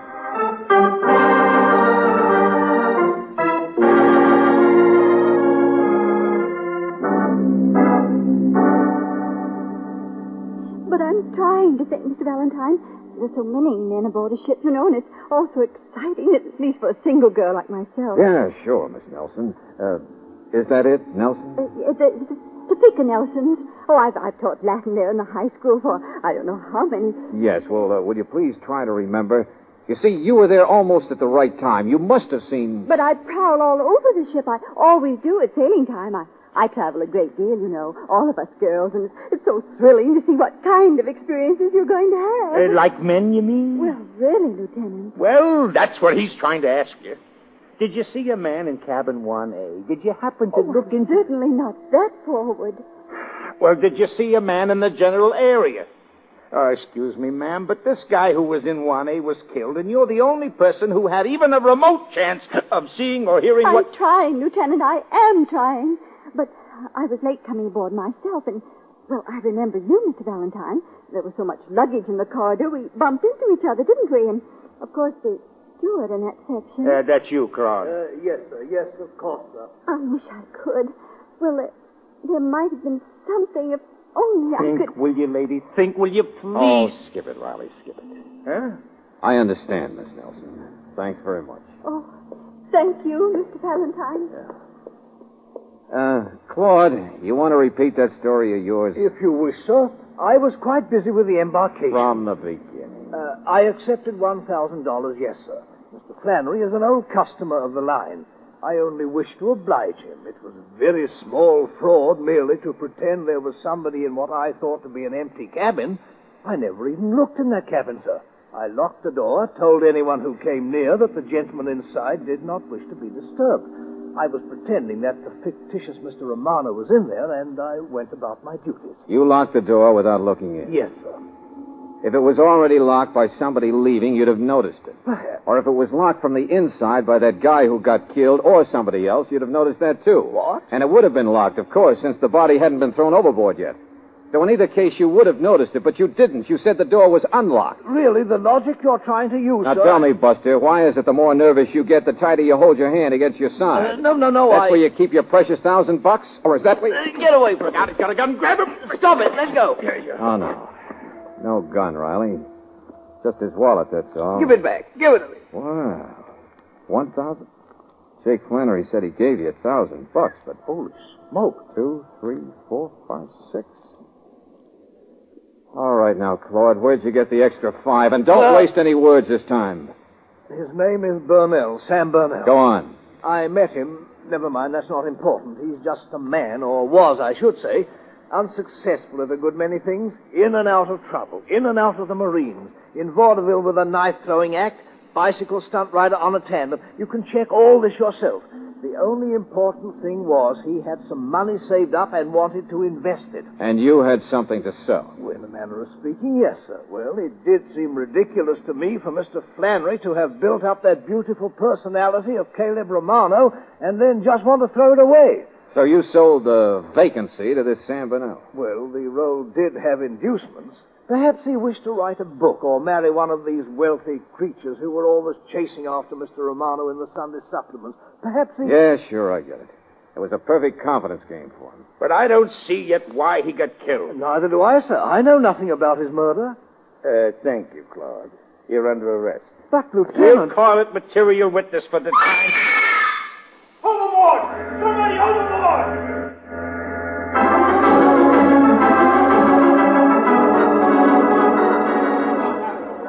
George, it's that little school teacher. Somebody pushed her. You can't just fall over that rail. What's the matter with the lights? Get a light down there! Miss Nelson, huh? She did know something. She did remember She'd be on something. the surface if she were alive, wouldn't she? Sail her down there now. I wonder where Flannery is. The tide's running offshore, Lieutenant. It's carrying her out. We'll get that launch story. Come on, come on! Oh, George, maybe she never even guessed what it was she saw or heard that was important. Come on, hurry up, Valentine. Go on. Don't wait for me. George? I got something else to do, Angel. So long. I'll see you later. You heard me, Buster. Give me that boat. I'm going ashore.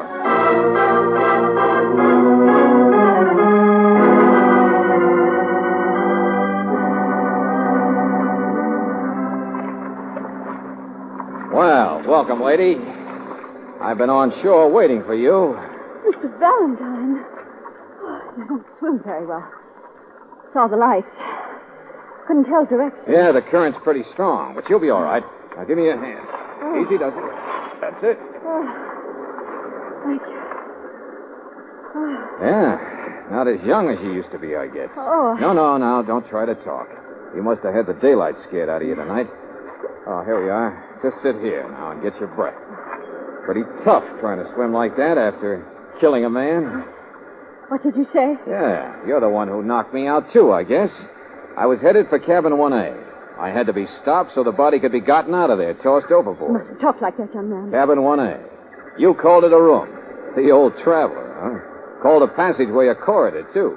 Several other things. Mr. Valentine. JW, 29. Mamie H, 1930. Dates all ended in 32. None after, I noticed that. No. What happened then? Ward says Burnell tried vaudeville with a knife-throwing act. That takes a partner. Bicycle stunt rider for a while, on a tandem. Takes a partner. Little Latin teachers don't develop the nerve or muscles for a swim in water like that. Mrs. Burnell? No, I'm not Mrs. Burnell. You answer pretty quick, don't you? Sure, it must have been. And now that half-failure confidence game husband of yours latches onto the one thing that'd take him away from you forever. Old girlfriends and all. He was on his way to become the big international bachelor, pursued by the women of 5 continents. Oh, what a life. Oh, you can never understand. So you follow after the heel, get aboard ship, and then lose your temper, I guess. From then on, it's a 3-ring madhouse. The tide's running offshore now, you know. Of course you know, it almost killed you. But you wouldn't be here, would you? Unless you dived off that ship on purpose. Unless you were trying to run away. It was his gun. He had a gun. We struck him. Yeah, sure. I guess there's a lot on your side. Hey down there. What's that? What's going on down there? Just take it easy. Let go of me. Who are they? What? Hey, what's the pitch? What's with the ship out there? We're running out of poker chips.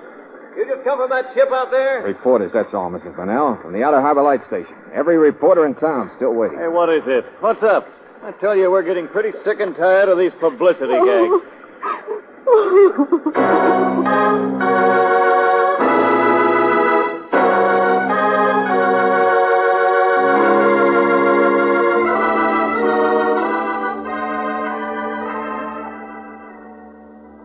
The jury will let Mrs. Burnell off easy.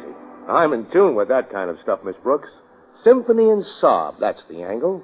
Husband was a rat, going to go away and be a playboy like he was before 32. Like I remember once, I ran up some stuff in Obama. Stabbed his mother-in-law. The angle Mr. Flannery, I thought you were all through with publicity. You mean it's through with me, don't you? He hadn't got smart in the first place. This guy Burnell... No, George.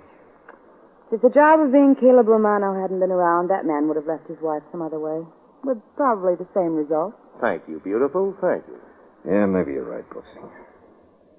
So long, Flannery. No, wait a minute, Valentine. I've got an idea. I'm grateful, see? So I take and I build you up, see? I make people George Valentine conscious. You what? Well, what's the matter? You want to be a hermit or something? Get out of here. The only trouble is you need a little more human interest. Home and fireside, soft lights and junk. Now, if you just take that dame draped around your neck there and... I said get... Hey, wait a minute. You mean... Well, it's an idea, isn't it? Mr. Flannery, it's a wonderful idea.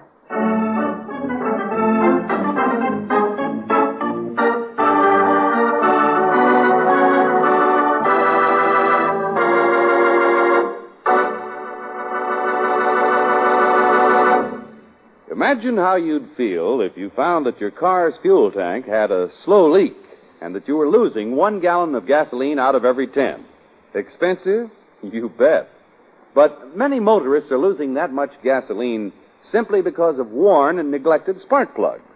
At 35 miles an hour, your car's spark plugs have to fire about 5,000 times a minute, and in a temperature ranging from 2,000 to 3,000 degrees Fahrenheit. No wonder the porcelain sometimes cracks. No wonder the plugs need cleaning and resetting periodically.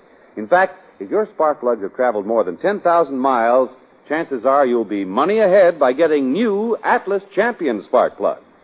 They have the finest insulating material ever developed for spark plugs, and efficiency beyond that of any other spark plug.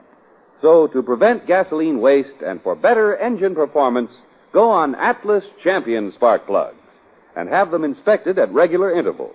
Get this car-saver service at standard stations and independent Chevron gas stations where they say and mean we take better care of your car.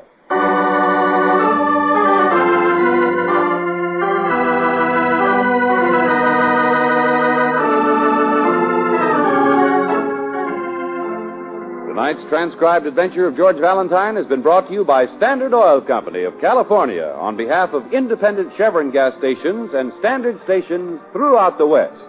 Robert Bailey is starred as George with Virginia Gregg as Brooksy. Let George Do It is written by David Victor and Jackson Gillis and directed by Don Clark. Wally Mayer as Lieutenant Riley. Eddie Marr was heard as Flannery. Lee Patrick as Mrs. Burnell. Eric Snowden as Claude. And Bob Bruce as the reporter.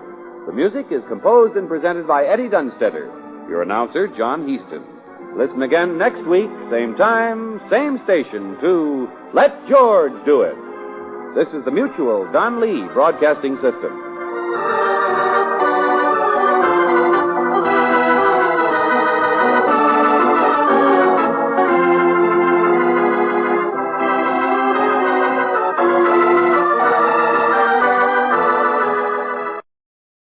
Welcome back. Well, this almost had a bit of a almost satirical feel with this famous media figure who did not actually exist. Thus, the power of media hype. A very well done concept. And of course, as is typical of Let George Do It, we once again, and this is somewhat unique, that the idea of the two lead characters getting married is teased probably about 2/3 of the episodes. It's somewhat uniquely suggestive, but they really were just teasing, as it never happened. I've often dreamed of writing like a Let George Do It novel or series of short stories. And I do know that if I ever did that, I would have to get those two married at some point. Well, we do have a couple listener comments from Podcast Alley. Just some nice, encouraging comments. Excellent show and great podcast. Well, thank you so much for your comments and your support. We will be back next Wednesday with another episode of Let George Do It. And join us tomorrow for Sherlock Holmes. Well, this episode of The Great Detectives of Old Time Radio is brought to you by the financial support of our listeners. Thank you so much for all of your support. Today's episode is called The Sussex Vampire. We're going to go ahead and take a listen.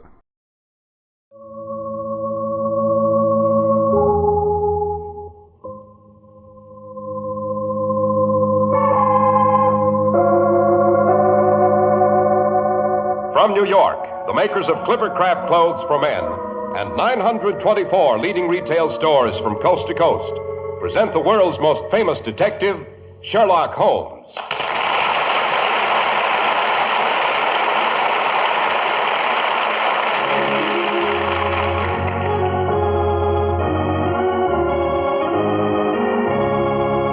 Our stories are based upon the character of Sherlock Holmes, created by Sir Arthur Conan Doyle. Sherlock Holmes is portrayed by John Stanley, Dr. Watson by Alfred Shirley, and the dramatizations are by Edith Meiser.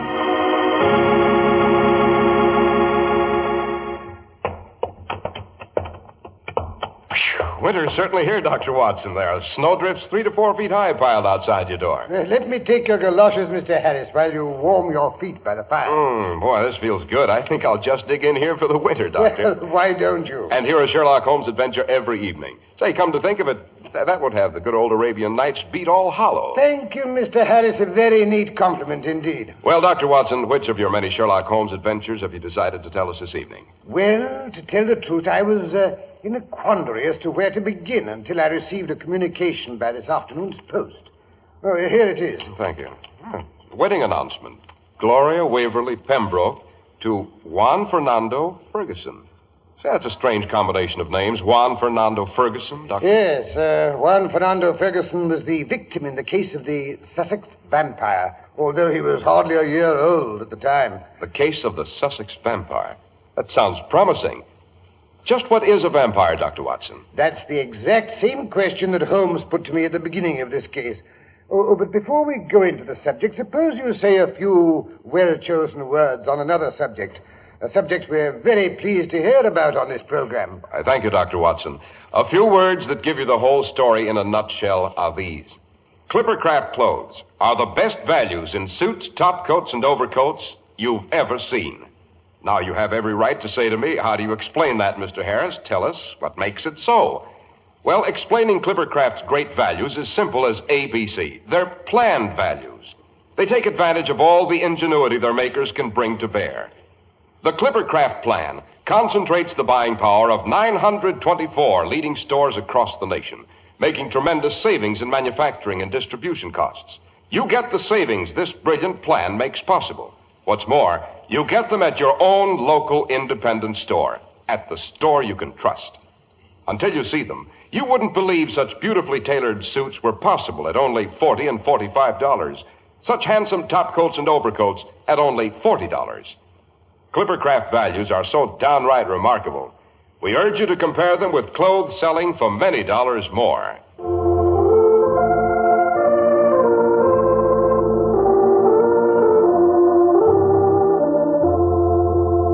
And now, Dr. Watson, to return to the case of the Sussex vampire. It was a blustery afternoon, Mr. Harris. Early in November in the year... let me see. Somewhere early in the 1900s. Well, at any rate, I had returned to our rooms in Baker Street to find Holmes standing before the huge reference books he had compiled for himself, the volume V in his hands and a quizzical look on his face.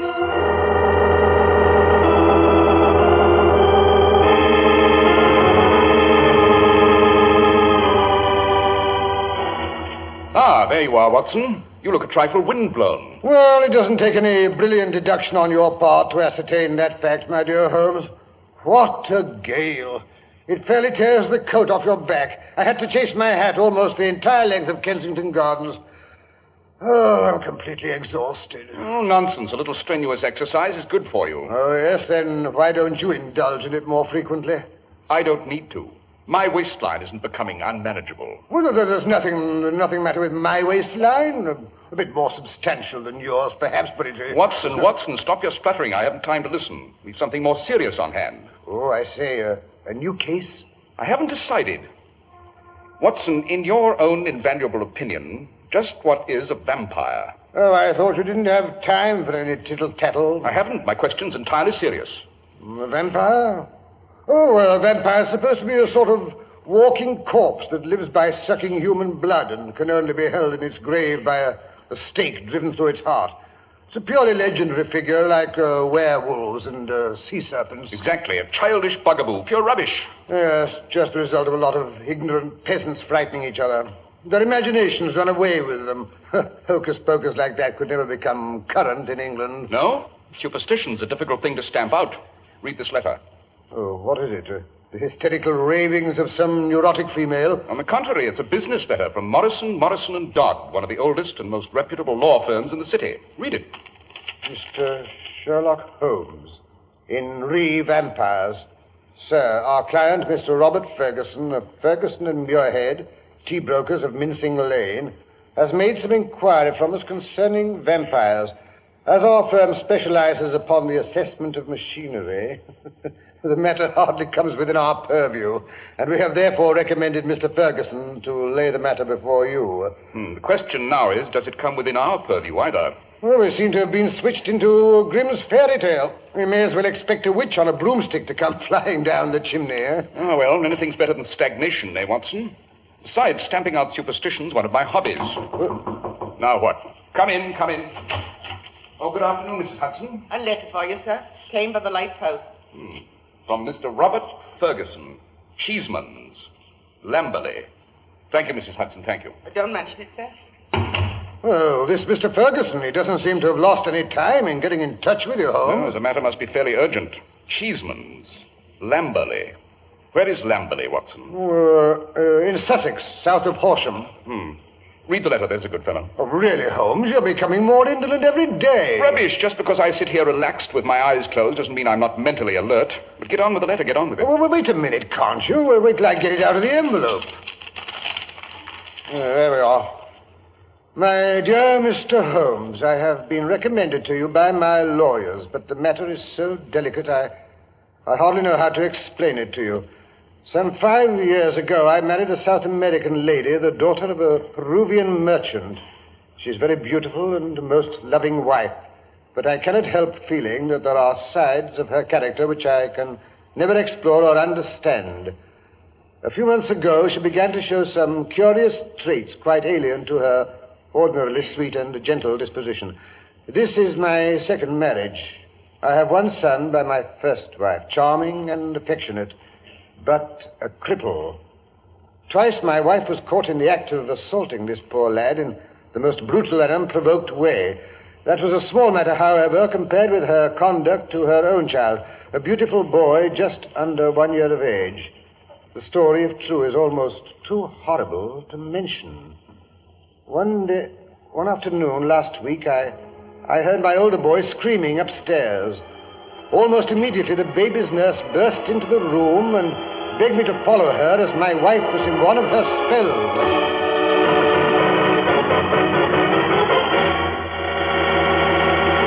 Let me go, you're hurting me. Oh, Mr. Ferguson, sir, come quick. It's your wife. She's took bad again. What? She's beating the boy. Oh, hurry, sir, or she'll kill him. Good heavens, this is dreadful. Come along, nurse. You're twisting my arm. Oh, stop hitting me. Stop. I'm coming, Jackie, I'm coming. Tina, let the boy go. I say, let the boy go. Father, look. Father, she hit me. Look there. Why, you've raised a great welt on his arm. This is too much, Tina. Are you going crazy? I hate him, the little beast. After all, Tina, he is my son and a cripple. How can you be so inhuman? It is because I love you. Don't you understand? I would sacrifice myself rather than break your heart. You must believe me. You must trust me. Yes, but what do you want me to believe? I cannot tell, but you must trust me. After all, actions speak louder than words. How can I believe you love me when I see you torturing my son? I hate him. Take him away. I will kill him next time. Stop it. You're delirious, that's it, you're delirious. Don't you think so, nurse? It's worse than that, sir. She's possessed of the devil. She and Dolores, that black-haired maid of hers. Dolores practices strange rites up in her room. She's a voodoo, I tell you. Oh, nonsense, this is going too far. Has the whole house turned into bedlam? Really, nurse, Dolores is from Latin America. Just because she does things you don't understand doesn't make her a witch. It's all quite easily explained. There's something going on in this house you can't explain so easy, no matter how you try. What do you mean? What I saw in the nursery this afternoon, just before she started into beating Jackie. Oh, don't tell. You promised not to. Oh, for the love of heaven, don't tell. Tina, be quiet. What did you find, nurse? I was out in the back hall, warming the baby's bottle, when all of a sudden I heard a loud cry, like he was in pain. I ran in to find out what the matter was. And there she was, leaning over the baby. I screamed. She looked up, and there was blood on her face. She's a vampire, that's what she is, a vampire.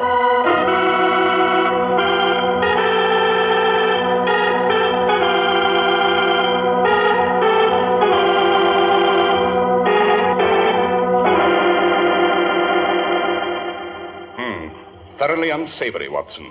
Go on with the letter. Ever since then, the nurse has guarded the child day and night. And day and night, the silent, watchful mother seems to be lying in wait as a wolf for a lamb. For the rest, she confines herself to her own room and will see none of us. I know this will all sound most fantastic to you, Mr. Holmes. Vampirism in the heart of Sussex. And yet I beg of you to take it seriously. If you would only come down and investigate the matter, a child's life and a man's sanity may depend upon it. Yours faithfully, Robert Ferguson. Well, Watson, what do you make of it? Well, it all sounds like a nightmare to me. Maybe the man himself is demented. Possibly, Watson. Possibly. Suppose we visit Lamberley tomorrow afternoon to see if we can get to the bottom of this strange case. I've always wanted to meet a vampire.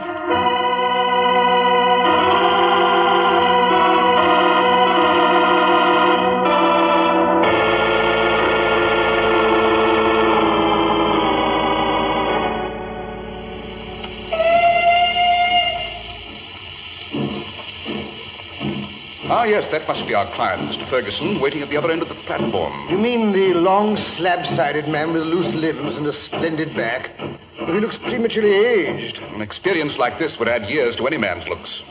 Ah, Mr. Robert Ferguson, I believe. Yes, Mr. Holmes. I received your telegram. I can't begin to express my gratitude. Quite, and this is my friend and colleague, Dr. Watson. Oh, how do you do, sir? I believe we've met before, Dr. Watson. Oh, really? Aren't you the same Watson who played rugby for Blackheath while I was three-quarter for Richmond? Bobby Ferguson, why, of course. Yes. I'm delighted to see you again, old fellow. I'll never forget the day you threw me over the ropes into the crowd at Old Deer Park. Yes. Time has changed us both. Whoever would have thought we would meet again under such tragic circumstances? But come, the carriage is waiting over here. So, Watson, you played rugby, eh? No, indeed he did, and a splendid athlete he was, too. And see that. You're full of surprises, Watson. There are unexplored possibilities about you. Oh, now you're pulling my leg, Holmes. Ah, here's the carriage. Will you get in first, Mr. Holmes? Thank you. Now, Watson. Righto. That's right. And tuck this rug in around your knees, will you? The wind is getting rather brisk. Looks as though we'd have a storm before night. All right, Wilson. Let's get along.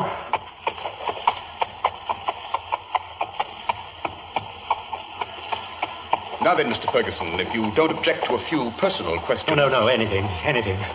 What can I do? I can't go to the police with such a story, and yet I must protect the children. Is it madness? Is it something in the blood? Have you ever had a similar case? Oh, for the love of heaven, give me some advice. I'm at my wit's end. Gently, Mr. Ferguson, gently. Now, just pull yourself together and give me a few clear answers. I can assure you that I am very far from being at my wit's end. First of all, have you spoken to your wife since the discovery? No, Mr. Holmes. She refuses to see me. Her maid, Dolores, who's been with her since she was a child, is the only person she will see. I gather that you did not know your wife well at the time of your marriage. Only a few weeks. Then your wife's character would be better known to her maid than to you. I suppose so. This unhappy lady has appeared to assault both the children, her own baby and your son? Yes. She attacked Jackie again just day before yesterday. But the assaults take different forms, do they not? She has beaten your own son. Once with a stick and once very savagely with her hands. Is the lady jealous by nature? Well, she is a Latin American. She has a fiery, tropical nature. Quite.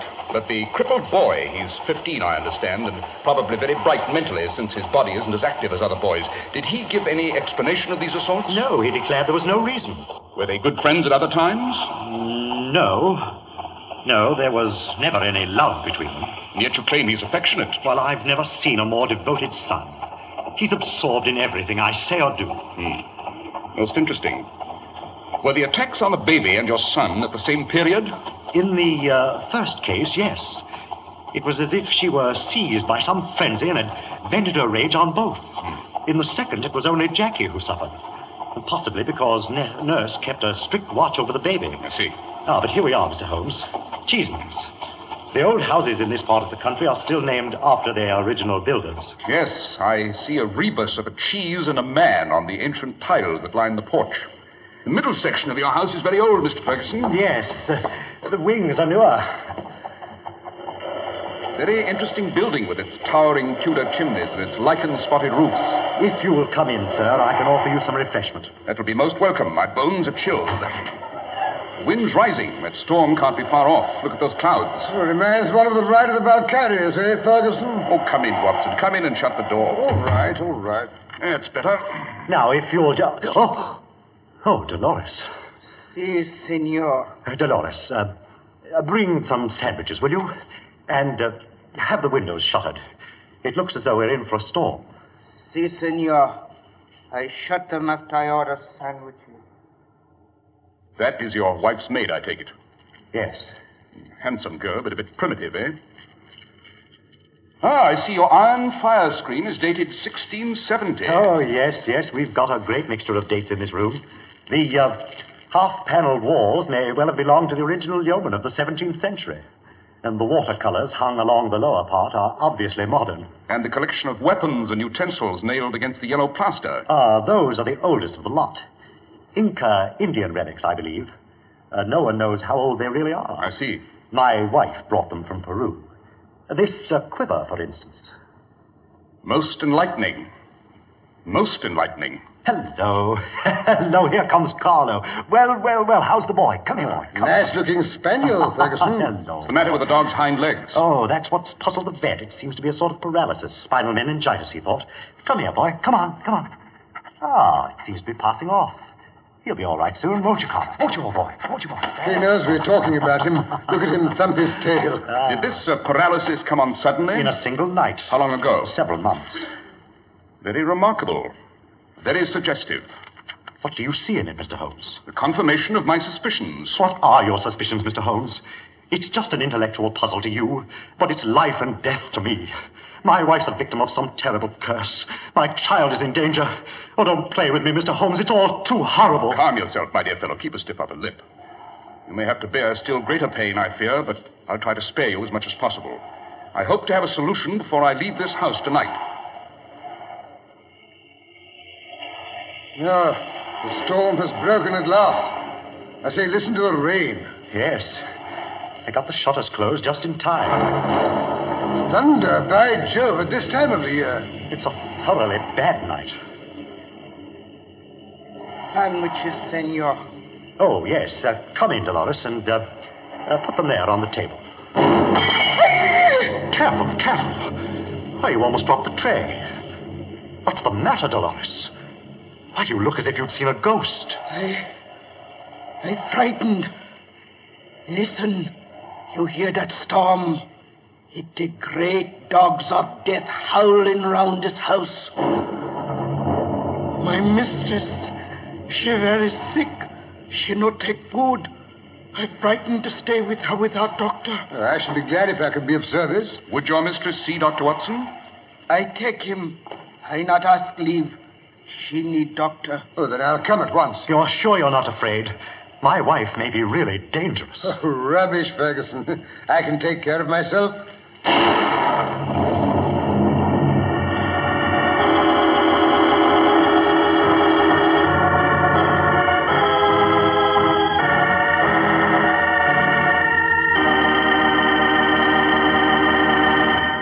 What you've a right to expect in clothes costing many dollars more is yours in Clippercraft at just a fraction of what you'd expect to pay. You get long wear that results from fine materials and good workmanship. You get good taste, correct styling as worn by the world's best-dressed men. And you get comfort and perfect fit from skilled designing and precision tailoring.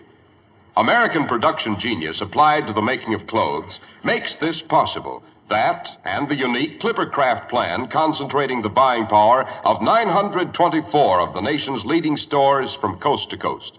You get the savings that result from this group buying at your own local independent store, at the store you can trust. Clippercraft suits are only $40 and $45.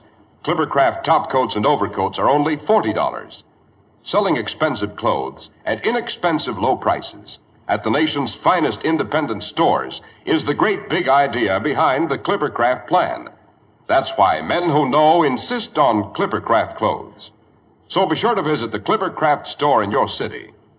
The leading stores in the metropolitan area that bring you Clippercraft clothes are Saks 34th, Broadway at 34th Street, Manhattan, Abraham and Straus, Brooklyn, the Boulevard Men's Shop, Kresge, Newark, New Jersey, and the B&B Clothes Shop, 16408 Jamaica Avenue, Jamaica. These great, courteous, and friendly stores are proud to add their names to that of Clippercraft in the label of your suit, top coat, sports jacket, and overcoat.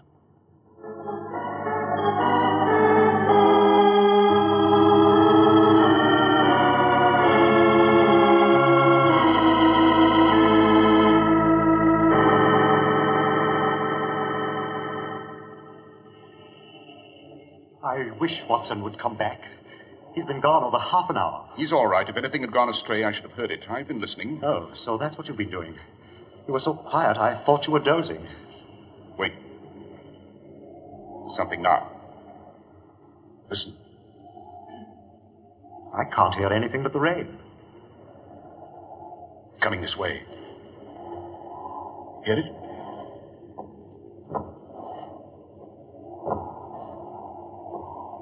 Oh, yes, now I do. That's Jackie's cane, poor fellow. He's coming in here. It's the spine that's weak, I can tell by the limp. Excitable, too. Here he is. Oh, Father. Father, I didn't know you were back. I'd have been here to meet you. I thought you were out in the storm. I'm so glad to see you. Gently, Jackie, please. Don't hug so tight. There, now, that's better. We have company. This is Mr. Holmes. Hello, Jackie. Sherlock Holmes, the detective? That's right. Oh. Now that I've met your eldest son, Mr. Ferguson, may I make the acquaintance of the baby? Oh, certainly, Mr. Holmes, certainly. And just wait till you see him. How anyone could have the heart to hurt him. The most beautiful baby. So that's it. What did you say? What's the matter? Why are you looking out the window like that? What do you see? The solution of this crime. Yes, but the windows are shuttered. Quite. Well, I may say you gave me a start. I'm sorry. Oh, not at all. My nerves are a bit on edge. What with the This situation and the storm. Jackie, go upstairs. That's a good fellow. And ask Nurse to bring the baby down here, will you? Yes, Father.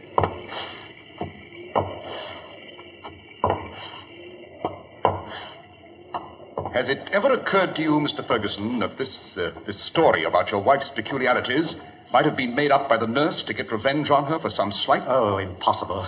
In the first place, I saw her beat the boy with my own eyes. Yes, but the other... No. Unfortunately, I feel that must be the truth, too. Nurse is a good woman with plenty of common sense. She's always been very fond of my wife and the baby. I'm sure she'd never have told me if she'd not felt it were necessary to protect the child. Yes, I thought so. However, we were bound to consider every possibility. You never know. Help! Help! She's killing him! Hello, what's up? Hurry, Holmes! Hurry! Coming, old chap, coming. Oh, this is terrible.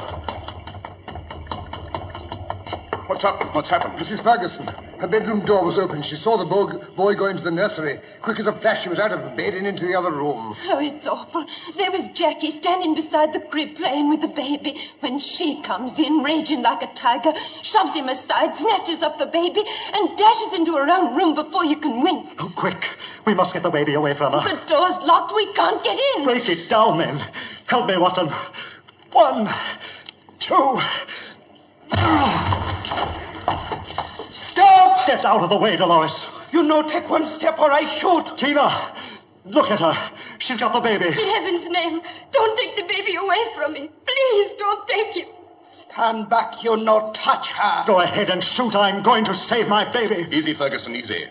Dolores, would you mind pointing that revolver in some other direction? I know your intentions are good, but your nerves are a trifle unsteady. Look at my wife, the murderess. Mr. Ferguson, it seems to me that your wife is a very good and a very ill-used woman. How can you stand there and say that? Look at her. Blood on her lips. She's killing him.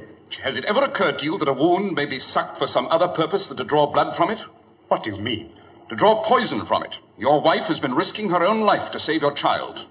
Poison? Quite. The South American household has weapons on the walls. When I saw that empty quiver, I was sure. If the child were pricked by one of those arrows dipped in curare or some other devilish drug, it would mean death if the venom were not sucked out. You mean Tina's not... I say, of course. Why, it's quite obvious. And the dog. If one were going to use such a poison, wouldn't it be wise to first try it on the dog to make sure it hadn't lost its power? Why, yes. But who could have done it? I don't understand. If I tell you, I must wound you very deeply in another direction. Oh, no. No, you must not tell him. You must... Darling, what does it matter as long as you're cleared? Don't you understand? Nothing else matters. Oh, Robert. Why? Why didn't you tell me? Your wife knew how much you loved your other son. She was afraid it would break your heart. Jackie? My Jackie. Oh, Robert, you must not be sad. He's jealous, just a child. He will get over it. Yes. Yes, we'll help him. Together. Oh, my darling, I'm so glad it wasn't you. Oh, I'm so happy. Oh, there, darling. Don't. Come, Mr. Sherlock Holmes. Your work is finished. They no longer need you. Yes, but, Holmes, don't you think we ought to... And Dolores is right. Come along, Watson. At this particular moment, we're decidedly de trop.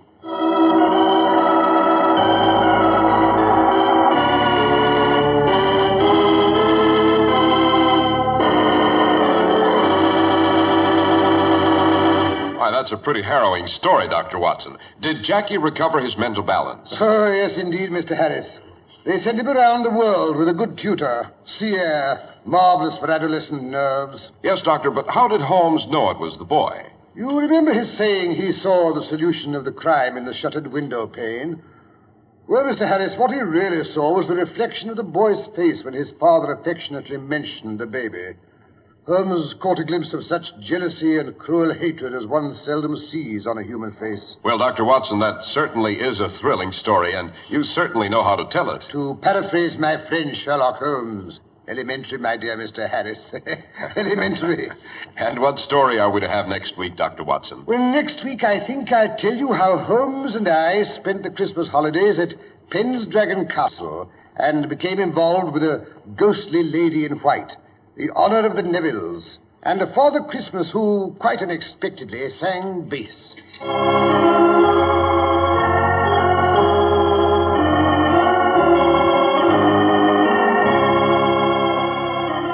makers of Clippercraft clothes and 924 leading stores from coast to coast have brought you another in the new series of broadcasts featuring the world's most famous detective, Sherlock Holmes.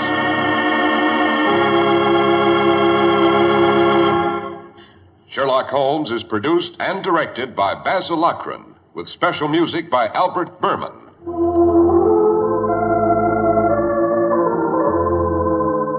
If you don't know your Clippercraft dealer, write Clippercraft, 200 Fifth Avenue, New York City. Lives are lost needlessly every year when people die of tuberculosis.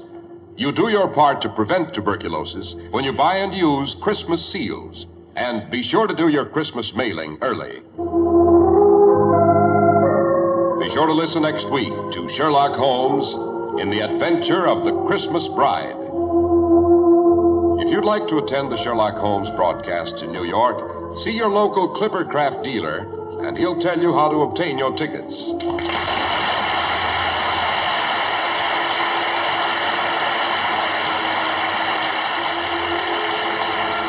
is Cy Harris speaking for Clippercraft Clothes. This is the world's largest network, serving more than 450 radio stations, the Mutual Broadcasting System. Welcome back. Well, this is, I first heard this episode when I was evaluating whether we were going to do the John Stanley series. It was definitely a good story, but a little bit chilling, I have to say. But some pretty good twist here. Being able to take advantage of the stories that Sir Arthur Conan Doyle actually wrote and adapt them to radio is one of the big advantages that every Sherlock Holmes series had. And I think most seasons, at least 4 or 5 of Doyle's stories, and sometimes more, end up being played for radio. I did receive an email from Harry Dameron about an episode we aired 4 weeks ago, The Case of the Well Stage Murder, episode 549. At the end, I expected you to comment about the use of 2 guns by the woman. While it gave Sherlock a chance to look smart, I was puzzled as to why she used 2 guns. It seems absurd to me using the old man's gun and hat to frame him was fine, but her own gun as well was too much for me. I had to go back and listen to come up with the context, but I did miss it. Basically, what happened was that the attempted murderess went ahead and she shot her victim with one gun. And then she left behind the gun of someone else, as well as this person's cap. And when Sherlock Holmes did an early ballistics analysis, which showed that the gun was not fired by the person who she was trying to frame. But the problem that is raised here is kind of a serious one. Why didn't she just shoot with the old man's gun who she was trying to frame? Of course, one possible explanation could have been an issue of caliber, except for the fact that the writers said that the bullets were of the same caliber. I guess we could speculate that the reason she did it was that she already had a gun loaded for her own self-defense, and perhaps didn't even check to see if the old man's gun was loaded when she planted it at the crime scene. And since this episode basically makes Sherlock Holmes the discoverer of ballistics, she had no reason to suspect this would be any sort of problem. But I'm only speculating because the writers didn't really give us a definitive answer. But good question. We have a few more comments on Podcast Alley. Some love the great detectives. Really enjoyable podcast and love the programming. Thank you so much for your kind remarks. That will do it for today. We'll be back next week with another episode of Sherlock Holmes. We're going to skip ahead a couple of weeks and save the Christmas episodes until the December 22nd, the Thursday before Christmas. For those of you who have the app or the premium side, I should add that we've gone ahead and we've added another show to the list of programs we're going to do. That Hammer Guy. And we'll Make an episode of that available for your enjoyment and approval unhosted. Well, I do want to let you know that my new ebook, All I Needed to Know I Learned from Columbo, is now available on Amazon.com for your Kindle reader, and we should soon have it available for other devices as well through Smashwords. It's a fun book as we take a look at 7 great detectives, including Nero Wolfe, Father Brown, Sherlock Holmes, Columbo, Monk, Dan Holliday, and Boston Blackie. Write a little bit about their careers in life, and then some life lessons that can be drawn from their careers. I hope you'll enjoy it. It's available on Amazon. Title is All I Needed to Know I Learned from Columbo, and it's available for $1.99 in ebook form. Also, my book Tales of the Dim Night, a great superhero comedy, is available for 99 cents through New Year's. So you can buy a copy, or if you know someone who might enjoy it, you can just send it to them as a nice little gift. Tales of the Dim Night, available for 99 cents at Amazon.com, as well as in other ebook formats. Well, now it's time for today's episode of yours truly, Johnny Dollar, The Marigold Matter. Hi, this is Andrew from the Old Time Radio Westerns. I want to jump in real quick. I'm going to play you a quick sample of what today's file originally sounded like when Adam gave it to me, and then we'll jump right into the original show, and I hope you guys do enjoy the work I did. I'm quite proud of it myself. Check out my podcast, otrwesterns.com. Thanks again for listening to this wonderful series by Adam, and here we go. From Hollywood, it's time now for John Lund as Johnny Dollar. Dollar, my name's Younger. Lieutenant Walt Younger. I'm with the Marigold Police. From Hollywood, it's time now for John Lund as Johnny Dollar. Dollar, my name's Younger. Lieutenant Walt Younger. I'm with the Marigold Police. Marigold Police? I guess maybe you never even heard of my little town. About 50 miles to the north. Oh, yeah, sure. I understand you're a pretty good friend of Joe Hickey's, Mr. Dollar. Joe Hickey? Yeah, I know Joe. Used to do a little work for me now and then. That all? Yeah. Why? Joe was killed last night, Mr. Dollar. Shot to death. Found his body this morning. I'm sorry to hear that, Mr. Younger. Anything I can do? If you could get away for a couple of hours, come on up here. We'd sure appreciate it. Sure, I'll come up, Mr. Younger.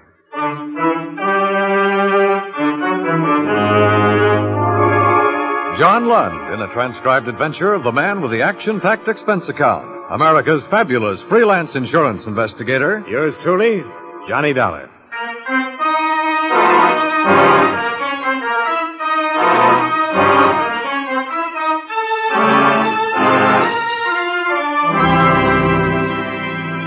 Expense account submitted by Special Investigator Johnny Dollar to Chief of Police, Marigold, Connecticut.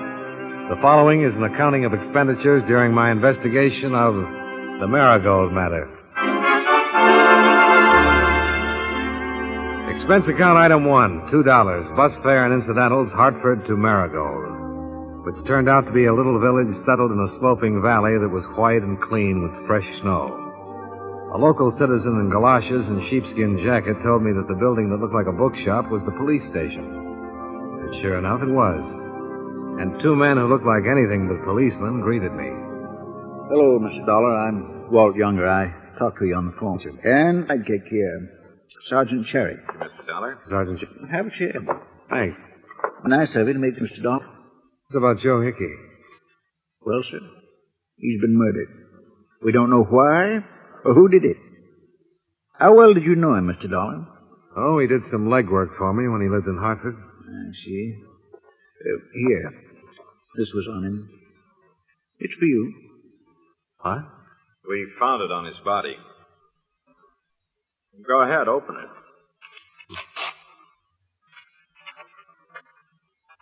What's it say? Hi, Johnny. How are you? Good, I hope. I'm in the loan business up here now. You ought to come to see me. Besides, there are some funny things going on.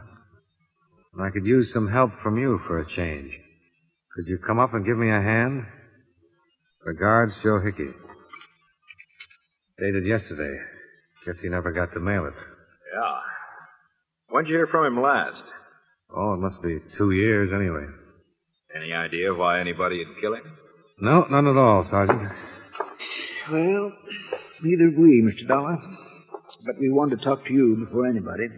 With that letter and all, it looked like a pretty good place to start. Oh, I'm sorry I'm not more help, Lieutenant. Wish I were. Would you like to be? Yeah, I would. Cherry and I are the only cops on the Marigold force outside of 4 kids we got in uniform. We've never had a murder here, Mr. Dollar. We don't have a lot of facilities for this kind of thing in my little town. Well, if that letter had been mailed, I'd probably be here right now anyway, Mr. Younger. Hickey was a nice little guy. I'd like to help.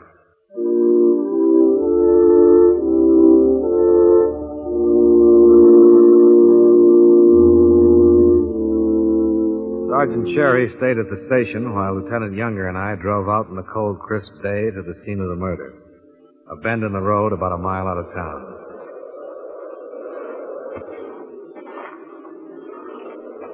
Found his car parked over there. Passerby saw it and reported it. Uh-huh. I figure he drove out with whoever killed him. Could he have met the killer here? Well, no prints in that snow over there. Of course, snow's awful dry and the wind blowing. Tracks could be covered, too. Wind enough to cover a gunshot, you think? I think so, yeah. What did you find on him? Everything. It wasn't robbery, it was something else. Maybe revenge. How's that? Well, I don't know, Mr. Dollar. Joe Hickey was in the loan business. He might have made some enemies. Can you think of any offhand? No. Not yet. And you? No. Any old ones over in Hartford? Not that I know of. Bullets came in at close range. He must have trusted whoever did it. Where's the body? The morgue. Waiting for an autopsy. Now, if I was a big city force, I'd have all that done already. And I'd have a lot of questions to ask a lot of people. But I don't have anything yet. Kind of like to peek around first and see just what kind of questions I'll want to ask when I do ask them. Well, maybe that's the best way, Lieutenant. Who saw him last? His wife. I talked to her. Ever met her? Once or twice, yeah. How'd you like to meet her again?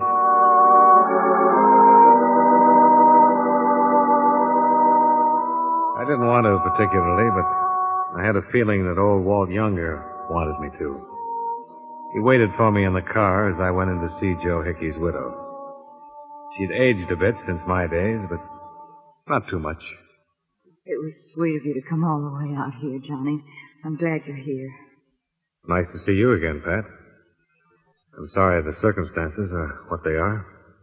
Johnny, I can talk to you, can't I? Sure, Pat.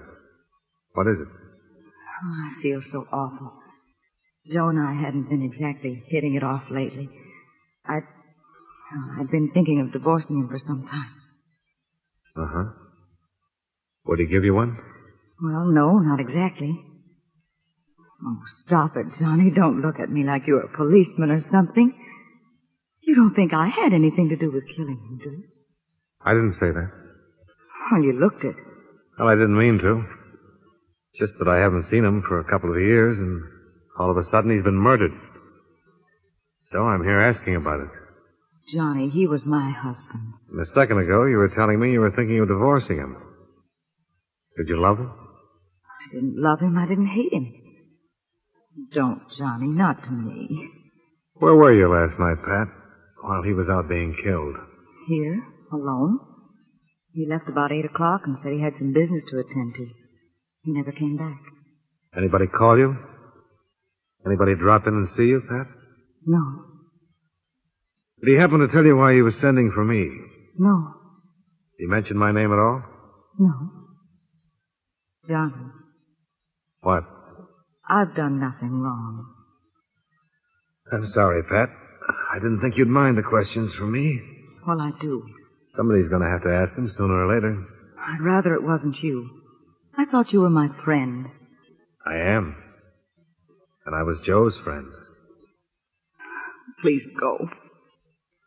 Okay, Pat.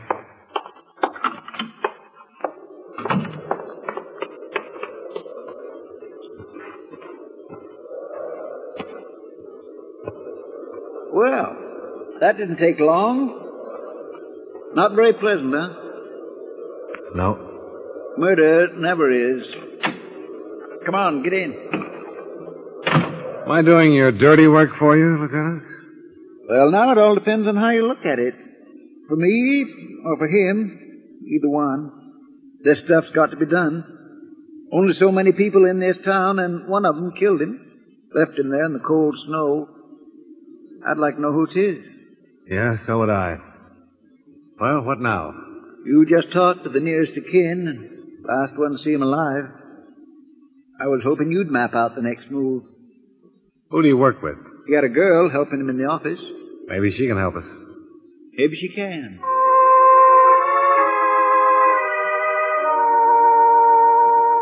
Her name was Vivian Asher.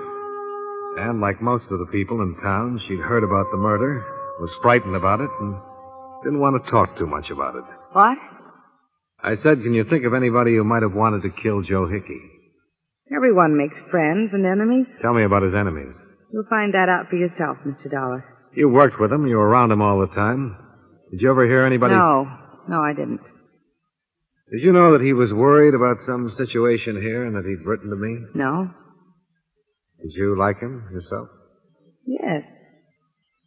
Anything else? Don't be ridiculous. How long did you work for him? 2 years. Did he treat you well? Fine. We got along fine. And incidentally, I didn't kill him. I was at the Shamrock Grill last night, from about 8 until 1. People saw me there. Oh. You're pretty efficient, after all. I try to be. I wish you'd loosen up on those people in town he didn't get along with. It'd help a lot. All right. What? I'll go through his files. Anyone there I can recall him arguing with or not getting along with, I'll make a note. Fair enough? Fair enough. I can't guarantee it'll be a complete list. I'd appreciate anything. Well, give me an hour.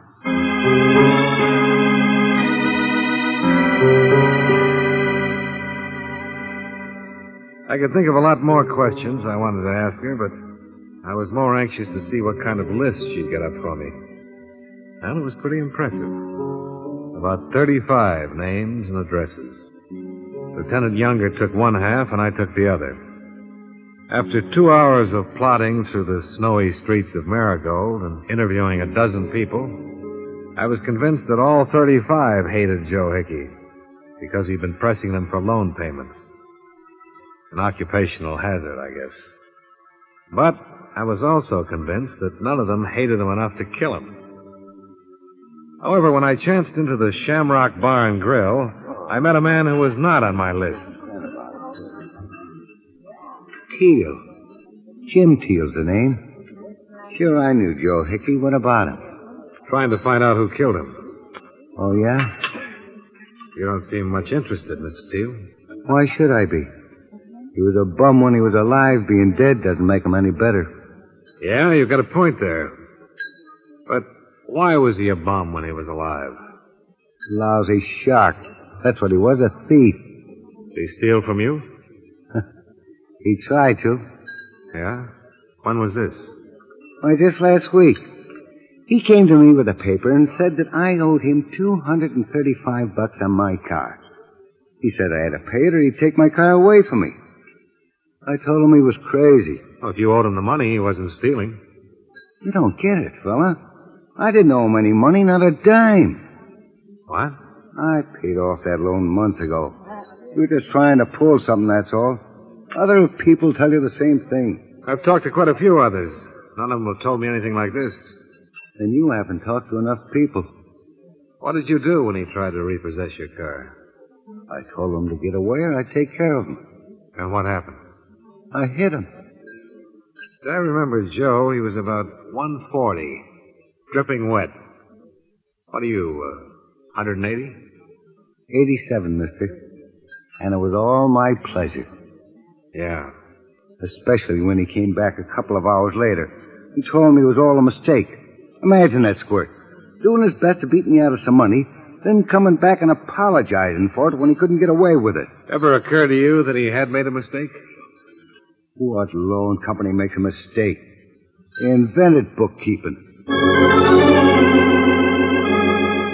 Mr. Teal glowered a few long seconds, chewed on a toothpick, and let me know more of what he thought of Joe Hickey as a person. I'm afraid I wasn't listening too closely to what he had to say because I was still thinking of what he'd already said about the matter of bookkeeping. I decided I'd like to talk to Vivian Asher once more. Oh, yes. I remember Mr. Hickey did argue with him. He wasn't on the list you gave me. Well, I told you it wouldn't be complete. I'm sorry. Okay. Did you think of any others? No. Would it be possible for me to see the file on Jim Teal? Why? I'd like to know what it was all about. I can tell you. Well, tell me then. I made a mistake. Mr. Hickey thought it was a collection. That's all. When he came back to the office, I told him about it. Doesn't it seem reasonable that such a thing could happen? Yeah. Or doesn't that policeman's mind of yours think that people can be human beings? I'm no policeman, Vivian. You're acting like one. Funny. Second person who's told me that since I've been here. I'll have to see those files. Do you have a search warrant? I suppose I can get one. Well, why don't you do that, Mr. Dollar? Yeah. Why don't I?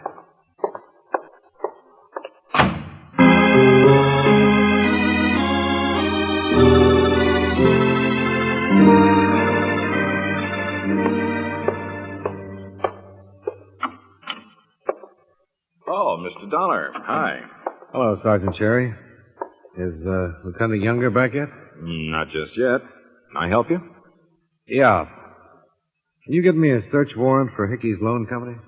You run across something, Mr. Dollar? Maybe. Well, I'll have to call Frank Pretorius. He's the county attorney. Might take till tomorrow morning.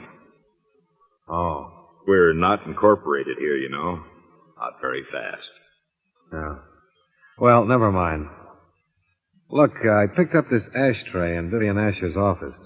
There's some good prints of hers on it. Can you wire them out when you go over to the county seat? Yeah, sure. Do you think that she had it? I don't know. Just checking. Somehow I think that she might have a background. Really? After Sergeant Cherry left, I found myself holding down the desk in the Marigold police station. A light snow began to fall, and in an hour the whole town was wearing a new blanket of white. Lieutenant Younger stopped in, reported no luck, but wondered if I'd like to revisit the murder scene with him. I said I would, and we drove out there once more. Warms up when it begins to snow. Ever notice? Uh-huh. I've been thinking about it all day, Mr. Dollar. Somebody made a real mistake. How's that? They didn't expect Joe Hickey's body to be found till spring. Look, we found it right there. But if he'd fallen down over there, why, he'd have been covered with 20 feet of snow before winter was over. Yeah. Seems logical. I think maybe we'll find out a lot when they dig those bullets out of him. If we ever get 'em dug out. Things in my little town must seem awful slow to you, Mr. Dollar. We're still trying to sober up the doctor so he can play coroner. Ain't that awful? Well, if Lieutenant Younger fell down, I went down with him. It was dark, and I didn't know who was shooting or from where. But I did know that somewhere along the line, among those people in town, Lieutenant Younger or I had already talked to the killer of Joe Hickey.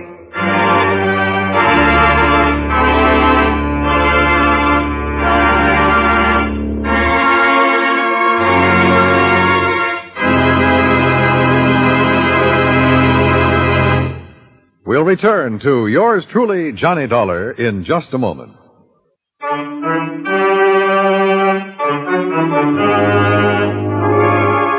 Now, with our star, John Lund, we bring you the second act of yours truly, Johnny Dollar.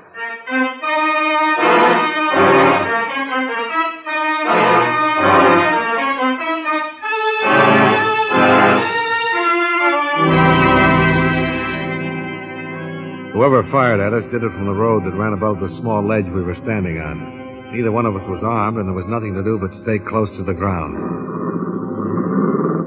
When I heard a car sliding away down the road, I figured it was safe to get up. Lieutenant Younger was crumpled in the snow, his blood staining it. But he was still alive. I got one in the leg and one in the shoulder. Yeah. I better get a tourniquet on that leg. Take my belt. Oh, here, my tie will do. This isn't a very safe part of the country to be in, is it?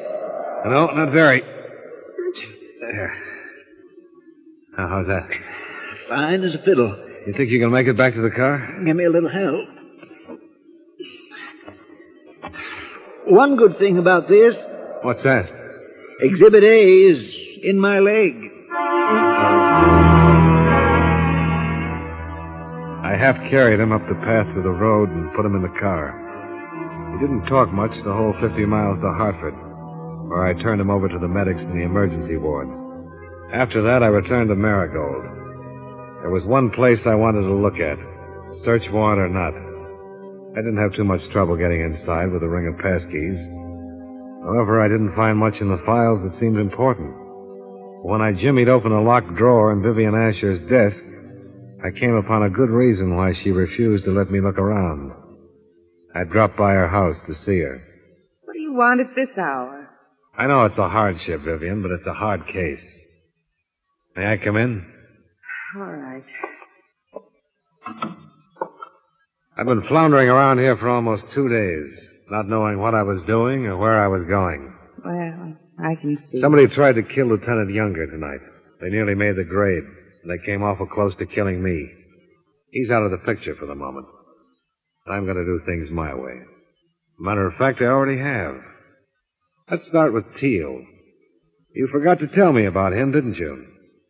I'm not a walking file cabinet. Did you forget on purpose? Take a look at these.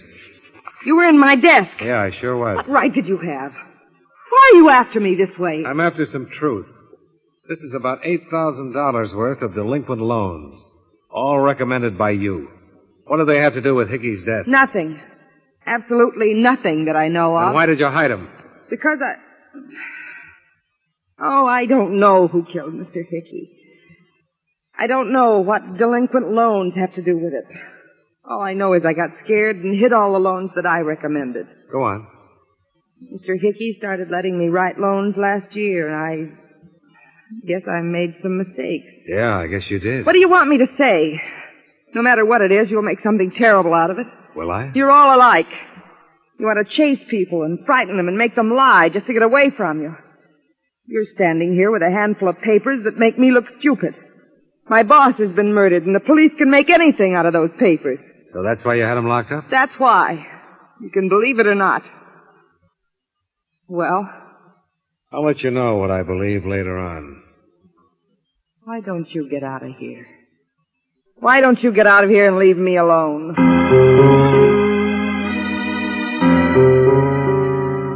I got out of there, but I didn't leave her alone. Instead, I stepped around to the side of the house and watched her through the dining room window as she told her troubles to an unidentified party over the phone. When she hung up, I moved around to the front of the house and took a plant across the street. Nothing happened. About midnight, she turned out the lights and went to bed.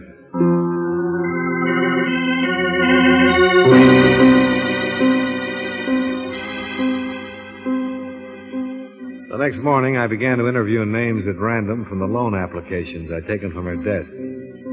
After 4 interviews, I quit, because all 4 parties involved vehemently denied being delinquent and furnished receipts to prove it. I spent an hour walking, talking to myself. Then I went back to the station with even fewer ideas as to how and why Joe Hickey had been killed. Gosh, where you been, Mr. Dollar? Oh, out getting some things done. What's that? Just came in. Vivian Asher. Oh? How's it look? Not good. She's from Kansas City. Let's see here. 1940 and 41, 6 arrests. Conviction in 42 for car theft. 2 years. Another conviction in 45 for shoplifting. 6 months. And then this. She's still wanted. What for? Grand larceny. Denver police. It's pretty hard to believe, huh? She's lived here at least 2 years, well-liked, straight as an arrow. Well, not exactly straight. You find something?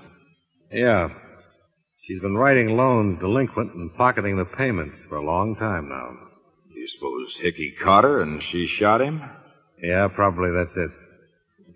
Well, guess there's nothing else to do but pick her up. Guess not. You, mind holding it down here? I'd like to go with you, Cherry. Okay, Mr. Dollar.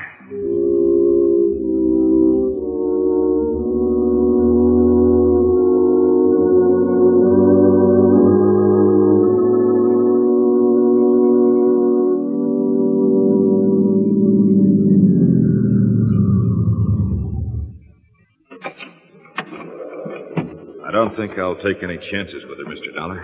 No, I wouldn't. No, sir. She's been acting up quite a bit. Hickey dead. Walt all shot up. Yeah.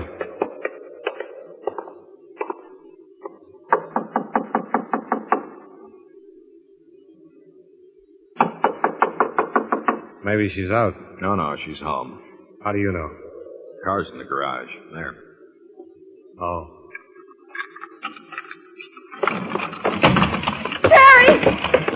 Put down that gun, you crazy fool! Let go of me, Dollar! He was going to kill me right here. Yeah. All right. Let's have it. And what? I just saved your life, and I want to know about him and about you. Come on. He used to be a policeman in Denver. He recognized me here and said he'd send me back. I didn't write down all the collections on those loans. I gave the money to him.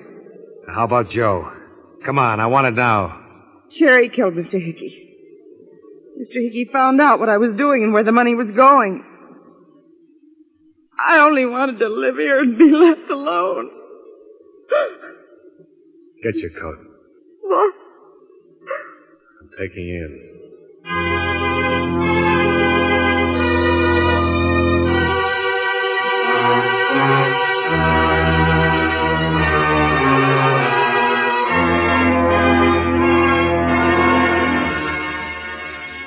Check with the Denver police revealed that Cherry had been on the force there for a short time, then been discharged for conduct unbecoming an officer.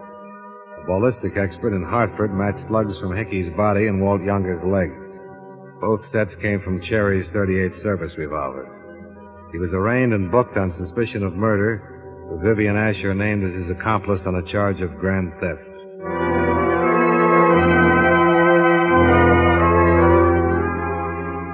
Expense account item 2, same as item 1. Fare back to Hartford. Total, $4, even. Yours truly, Johnny Dollar.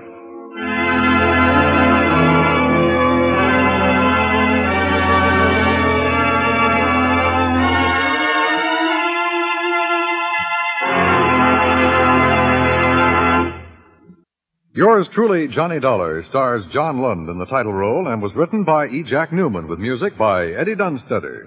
John Lund can currently be seen in the Universal International picture Just Across the Street. Featured in tonight's cast were Parley Bear, Howard Culver, Vivi Janis, Virginia Gregg, and Jim Nusser. Yours truly, Johnny Dollar, is transcribed in Hollywood by Jaime Del Valle. This is Dan Cumberly inviting you to join us next week at this time when John Lund returns as... Yours truly, Johnny Dollar.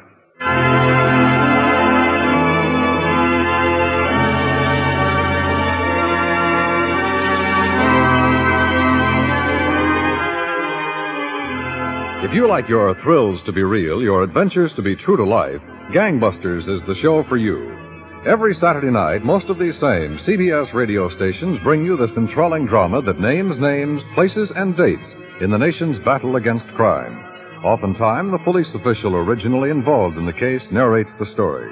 Full of action, bravery, and realistic excitement, Gangbusters brings you new thrills straight out of life every Saturday night on CBS Radio.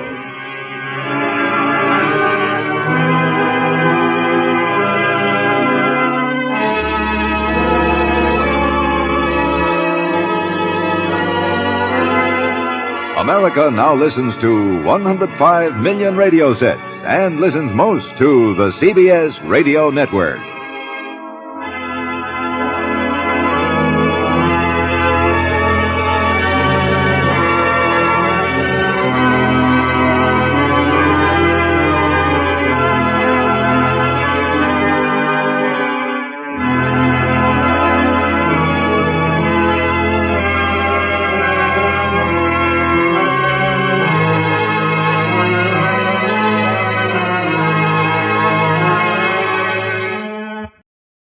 Welcome back. Well, this is an interesting, don't know how realistic of a plot, but it's an interesting turn in terms of having Johnny Dollar basically come and act as a policeman here, do the job of the police in these small town investigations. If you'll recall, there was a similarly themed episode of Barrie Craig Confidential Investigator that we played for you a few weeks back. Speaking of similarly themed, Larry comments regarding the episode, yours truly, Johnny Dollar, the Cuban Jewel Matter. This is an interesting episode, made more so by the fact that it is nearly the same as the Richard Diamond private detective story, entitled $80,000 in Jewels, even though they referred to it as $800,000 in the dialogue. The Diamond version, if I'm not mistaken, aired on June 4th, 14th, 1950, predating the Yours Truly Johnny Dollar remake. One has to wonder how many radio listeners of 60 years ago noticed the coincidence, where the original broadcasts were over 15 months apart. I would say very few. It was definitely a different world, and the emphasis on entertainment. Now we've got the internet, easily cross-referenceable databases. In the case of Richard Diamond, the episode only ran once. So people would be very unlikely to notice. If somebody had listened to both, I think they'd be more likely to think, this sounds familiar, but they wouldn't be able to place it. But a good thought. It's interesting sometimes to think about how people thought of this back in the 1950s. I also want to say thank you to Megan for a nice tip. Thank you so much, Megan, for your support of the program. And we'll be sending around access to our premium site, which we do for all tips of $7 or more. Got a couple comments from Podcast Alley. Great podcast series. Anticipate each new episode. Another says, love the programming. Well, thanks so much for your comments and your support. I do have a programming note. This is our 550th episode, and so we're going to bring you a 550th episode special. And with Candy Matson, I thought I would introduce you to one of the great forgotten early female detectives. It's an episode of Murder Clinic, as we take a look at Madame Rosica's story. You'll be sure to want to listen tomorrow. Join us on Monday for Barrie Craig, and then back here next Friday for another episode of Yours Truly, Johnny Dollar. Welcome to our 550th episode special. If you have a comment, email it to me. box13@greatdetectives.net.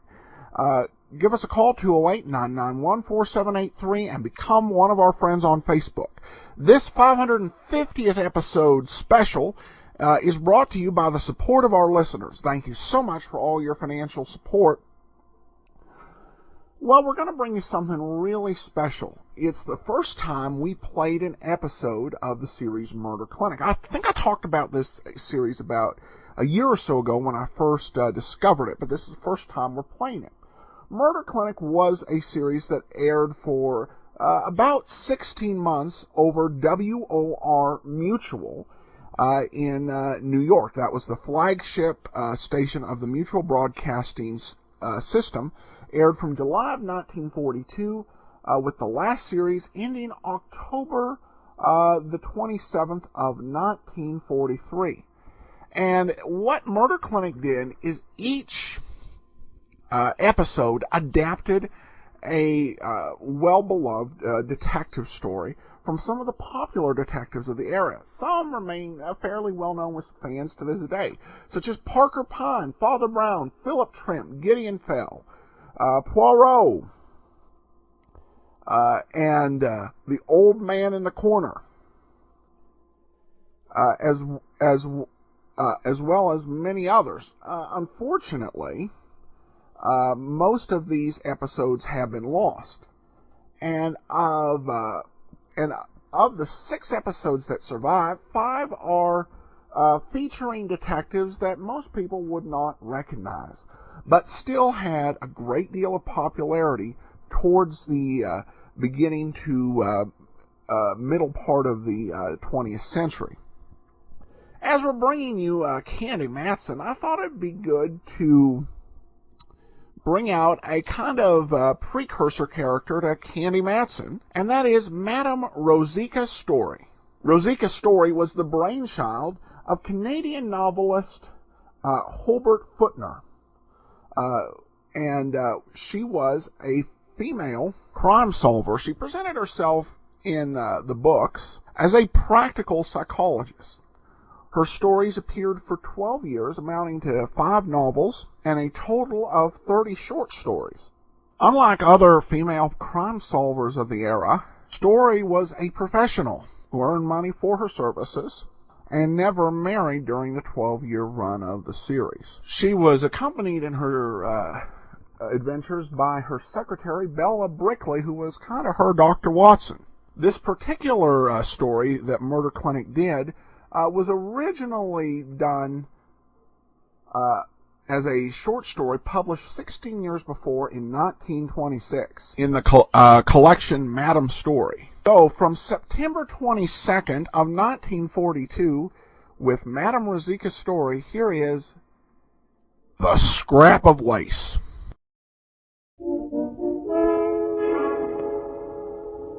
Murder Clinic, stories of the world's great detectives. Men Against Murder.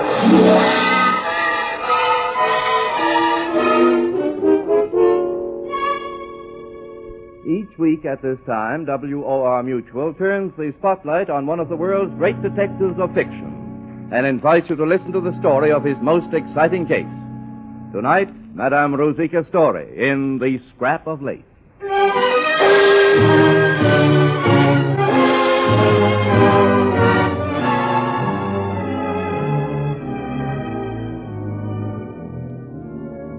Madame Story, your being at Murder Clinic is certainly a novelty. You're surprised to see a woman detective, Mr. Knight? That's right, and even more surprised to see a very beautiful detective. It's a queer business for a woman. Most people think so, Mr. Knight. But you see, being a woman gives me one great advantage. My adversaries usually underestimate me. Yes, I suppose they would. Now, what's the tale you're going to tell us, Madame Story? It's called The Scrap of Lace. I chose it because it seems to me so unusual a crime. A strange story of jealousy and death. Of course, you know the great family of Kruger, who ruled New York society for generations. When Mrs. Peter John Kruger III died, her mantle descended as a matter of course to Mrs. Peter John Kruger IV. This beautiful and charming young woman, Mimi by name, inherited not only her mother-in-law's scepter, but also Teresa de Guion. Teresa de Guion was the first and certainly the greatest of social secretaries. The story begins one summer morning at Carris Woods, the enormous and rather monstrous Kruger estate in Upper Westchester. Mimi and Teresa de Guion were together in the breakfast room. Oh, Teresa, must we go to that dull dinner at the Bransoms tonight? I think I'll call it off. Mimi, you simply can't do that. The dinner's being given for you. I was most insistent that I be consulted about the other guests. After all, my dear, you have certain responsibilities. Your mother-in-law, Mrs. Kruger III... Yes, I know. She was a paragon of the social virtues. She didn't mind being bored to death.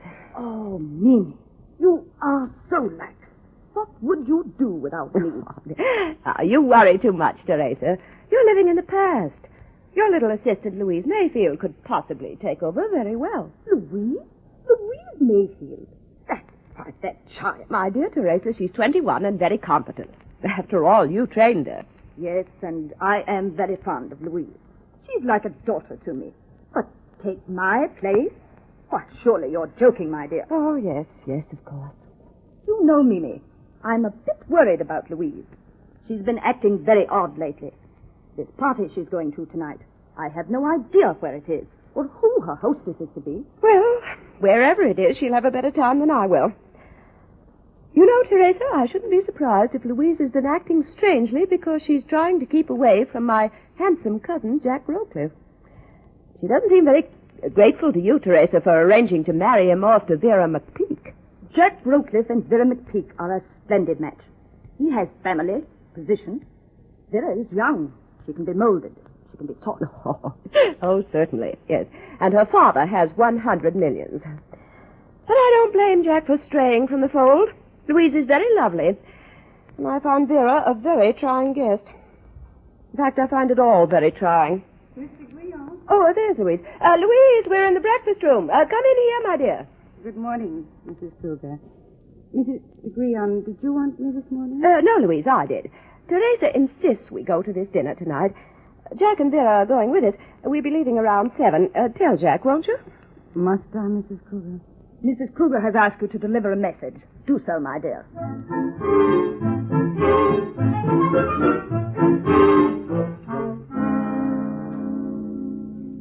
Jack, I came only to tell you about the dinner. Oh, Louise. Please, must we go through all this again? Why don't you leave me alone? Because I'm mad about you, Louise. Can't you understand? I'm in love with you. I want you to marry me. You marry and support a wife? Don't be silly, Jack. It does sound silly, doesn't it? But I'm changed, I tell you. You changed me, Louise. I love you. There's nothing I wouldn't do for you. And what about Vera McPeak? Oh. No, Jack. I'm afraid you've been bought, paid for, and delivered. Vera won't let you go so easily. I'll tell her tonight that I'm through, Louise. I'll meet her at the dinner and tell her, and then I'll come back here to you. Come back if you like, Jack. Good. I'll be back at about... But I won't be here. Where are you going, Louise? Why don't you tell me? It's not a man. I know it's not a man. Who is it? Who is it? Nonsense has gone far enough. What I do is my own business. Do you understand that, Jack? No, it's my business. You're mine, Louise. Do you hear? You're mine. I'll have you or no one else will. Jack, let go my wrist. Louise, tell me. You're hurting me, please. Louise, I want to know. Let me go. Well, Jack. Vera. You're making passes at the servants, I see. Perhaps it's just as well you saw. You might as well have this out now. Shut up. I can handle this. It's pretty easy to see what Miss Mayfield's little game is. She thinks she'll marry into the great Kruger clan. Well, let me tell you, Miss Mayfield, Jack hasn't got a cent to his name and never will have. Vera, please. I understand perfectly, Miss McPeak. I assure you I have no ambitions in Mr. Rockley's direction. Quite the lady, aren't you, Miss Mayfield? Well, what's your step? Sure, I know what you all think of me. Vulgar. Common. But let me tell you, we common clay McPeaks from Pittsburgh know how to get what we want. And we know how to keep it. Think that over, Miss Mayfield. Think that over.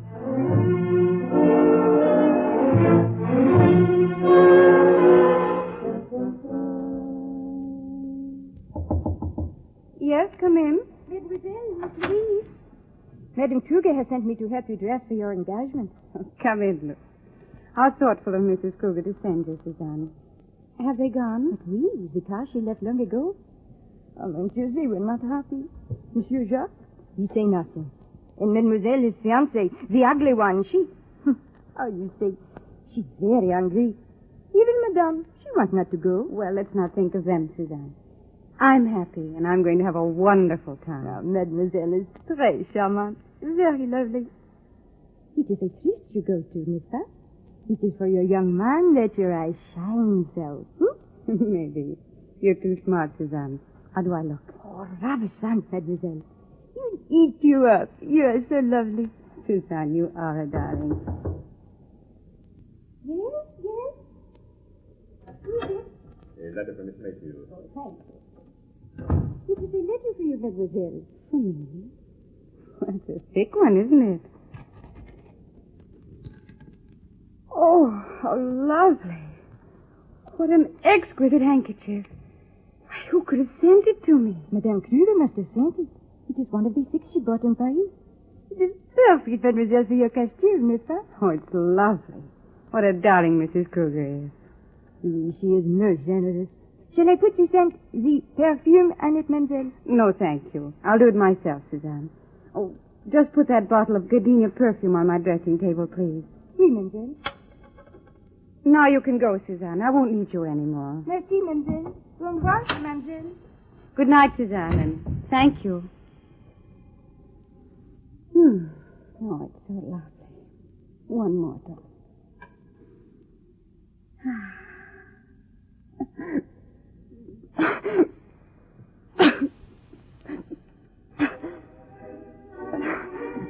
Suzanne. Suzanne. Help. Suzanne. Help. John.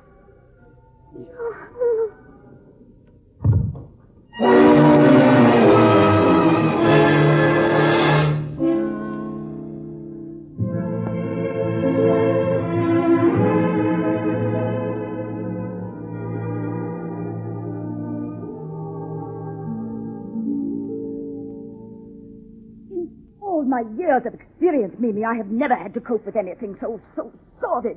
Teresa, how can you think of appearances with Louise, that beautiful child, lying in there dead? But I must think of them. After all, Dr. Plummer refuses to sign a death certificate. That old fossil with his hints of foul play. Well, maybe he's right, Vera. What do you mean, Jack? What do you know of Louise Mayfield's death? Well, Stop wrangling, you two. Dr. Plummer was kind enough to give us 36 hours. He's risking a great deal going as far as that. Oh, why doesn't Madame Story get here? Are you sure you acted wisely in calling her in, Mimi? Well, it was either she or the police. You said she had a reputation for discretion. Come in. Yes? Madame Rosita Story and Miss Bella Brickley. Thank heaven you're here, Madame Story. This is a terrible situation. Terrible. Oh, but let me introduce you. I am Teresa de Guillaume. This is Mrs. Peter John Kruger III. How do you do? Miss McPeak. Hello. Miss McPeak. Mr. Roper. How do you How do, do you Mr. do? Roper? It was good of you to come so quickly, Madame Story. This unfortunate accident is likely to create a distressing scandal for Mrs. Kruger. Accident, Mr. Guillaume? From what you told me over the phone, I gathered Louise Mayfield had been murdered. Nonsense. We don't know that, Madame Story. Nobody does. We only know Louise is dead. Poor child.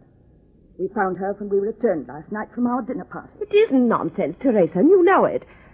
Madame Story is perfectly right. It'd be very foolish to ask her help and not give her all the facts. What facts, Mimi? Just because that old fossil of a Dr. Plummer won't give a death certificate. Yeah, to me, it's a nice little scheme to get you to hire this Story woman and split whatever she can manage to get out of you. Vera!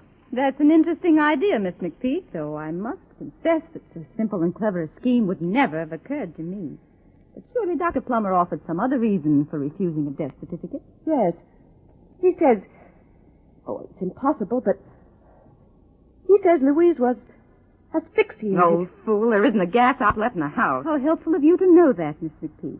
You won't mind, will you, if I check for myself? I don't mind what you do. Oh, what's the use of all this? We've nothing to tell. All of us were at a dinner party 20 miles from here together. When we got home after 11, we found Louise... Well, that is Miss Mayfield, dead. I see. Mr. Guillaume, when you phoned me, you said something about some missing object. Suzanne, the maid, insists a lace handkerchief came in the mail for Louise as she was dressing to leave. When we found her, the handkerchief had disappeared. Very interesting. Suppose I start, then, by questioning this maid, Suzanne. Maybe she can tell me more about this missing handkerchief.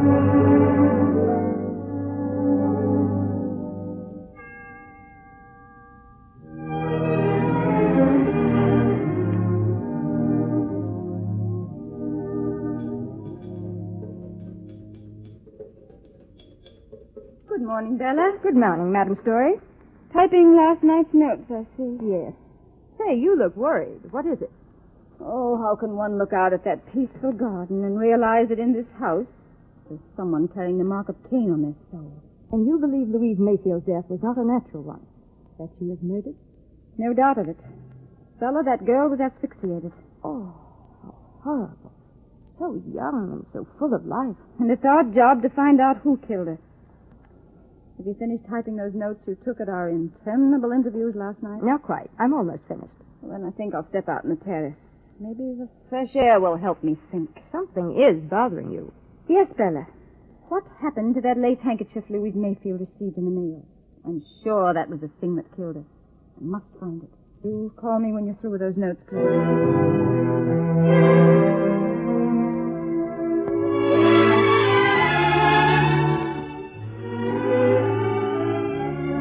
Madam Story, you come out and shame the flowers and dim the sunlight. You always make such pretty speeches, even so early in the morning, Mr. Rowcliffe. Oh, beautiful lady, you remember my name. Yours would be a difficult name to forget, Mr. Rowcliffe. Thanks to the Rotary Review and the Picture Magazine. Oh, that. You know, I had no hope of ever meeting you. I can't aspire to your circle. Much too clever. It all depends. I should say that you were quite clever enough for your own purposes, Mr. Rowcliffe.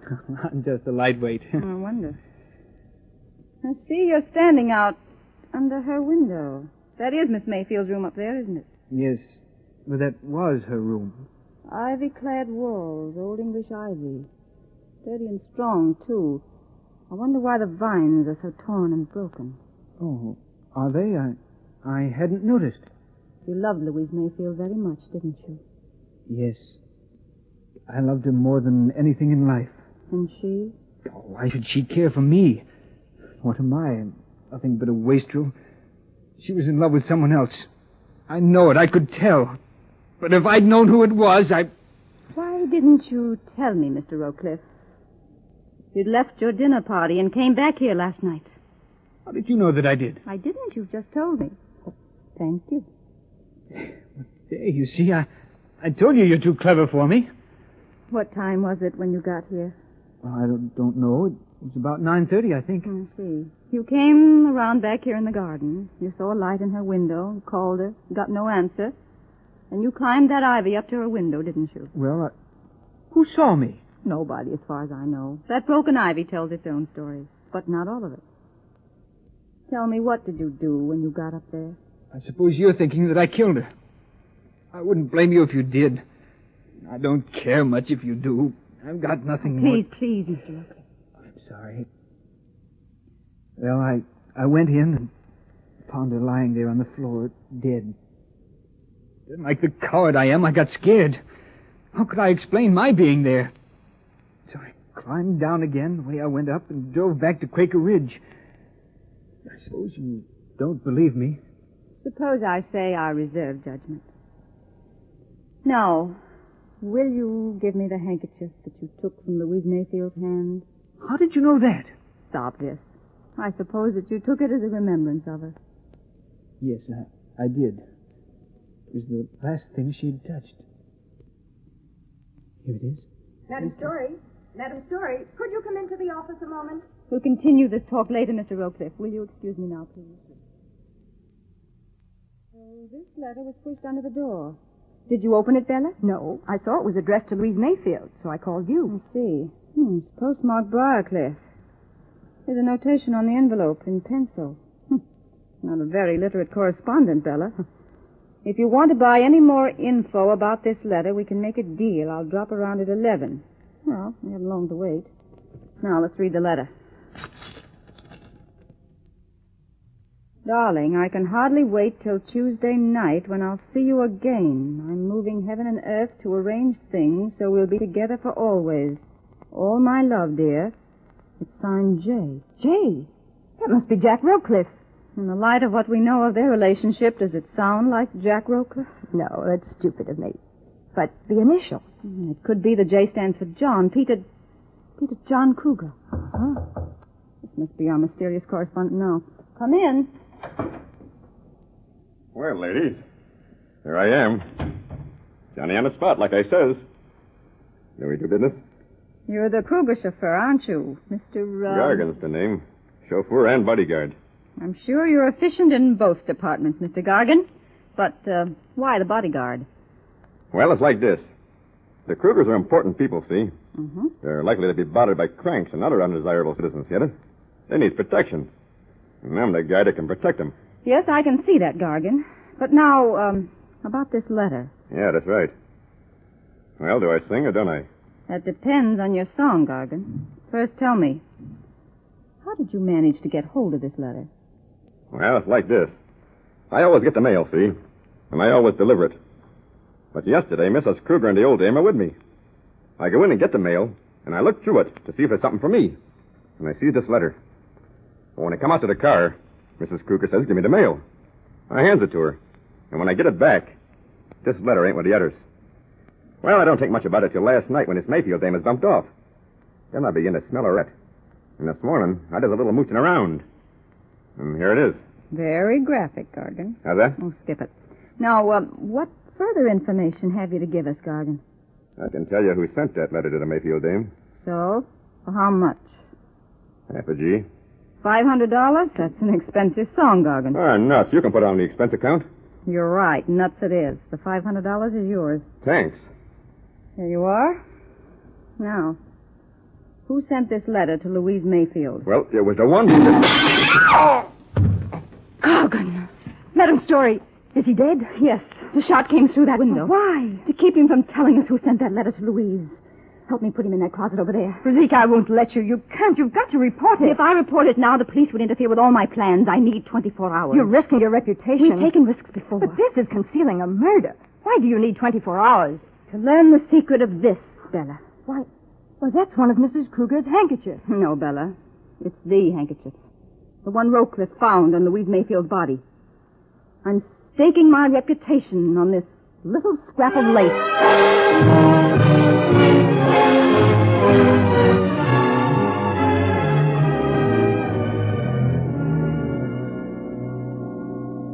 Madam Story, Potter is back. Oh, that's good, Bella. Did he bring back the handkerchief from the laboratory report? Yes, here they are. Just as I thought. Oh, what a horrible use for such a lovely thing. This handkerchief was the murder weapon, Bella. But how could it have been? Because our murderer knew that Louise Mayfield used gardenia toilet water. But can we find out who sent it? I rather think we can. Bella, get those 4 lace handkerchiefs that Suzanne got for me from Mrs. Kruger. What are you going to do now? Now, my dear Bella, I'm going out to present a noose to a murderer.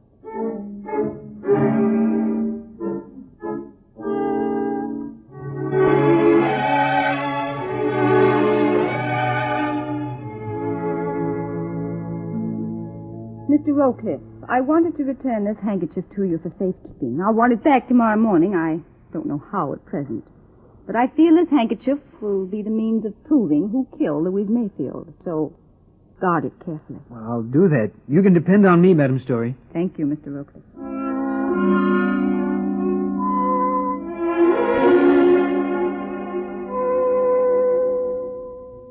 Miss McPeak, the greatest proof that I'm not against you is that I'm going to ask you to keep this handkerchief for me. The most important piece of evidence I have. I have no assurance the murderer would not kill me to get it back. But it would never be supposed that I'd given it to you to guard. Will you keep it for me until tomorrow morning? No, don't worry. I'll keep it safe. Thank you, Miss McPeak.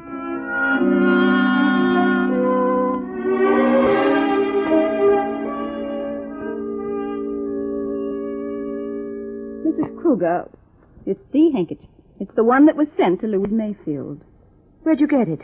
Can't tell you that now, but I'm afraid it was the cause of her death. Oh, how horrible. What I'm going to ask you to do is to hold it for me, just until tomorrow morning.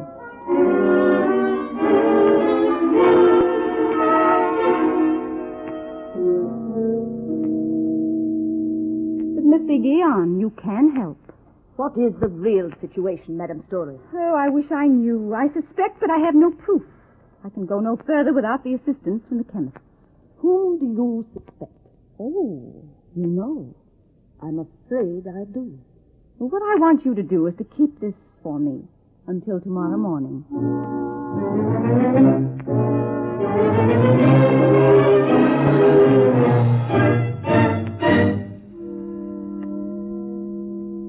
Mrs. Kruger, I've asked you, Mr. Guion, Miss McPeak, and Mr. Rowcliffe to meet me here this morning in order that we may determine who murdered Louise Mayfield. Why, what do you mean? You know Madame Story? You know who killed her? I believe I do, Mrs. Kruger, but I hope to prove it. I know that lace handkerchief was sent to her through the mail was the murder weapon. Perhaps that can tell us something. May I have the handkerchief, please? Why, certainly. Sure, my dear. Here you are. Why, I thought I don't understand. I say, what is this? So, a trick. That's right, Miss McPeak, a trick.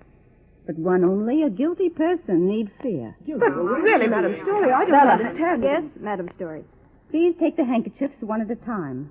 Mark each in pencil with the initials of the person from whom you receive it. May I have the handkerchiefs, please? One at a time. Well, all right. Now, Bella, spread them out on your desk with the initials turned face down. As you probably surmise, none of you had the original handkerchief. That has never left my possession. Here it is. But I don't understand. This handkerchief in my hand is impregnated with a deadly poison. When moistened with alcohol, it releases a lethal gas, which is instantly fatal.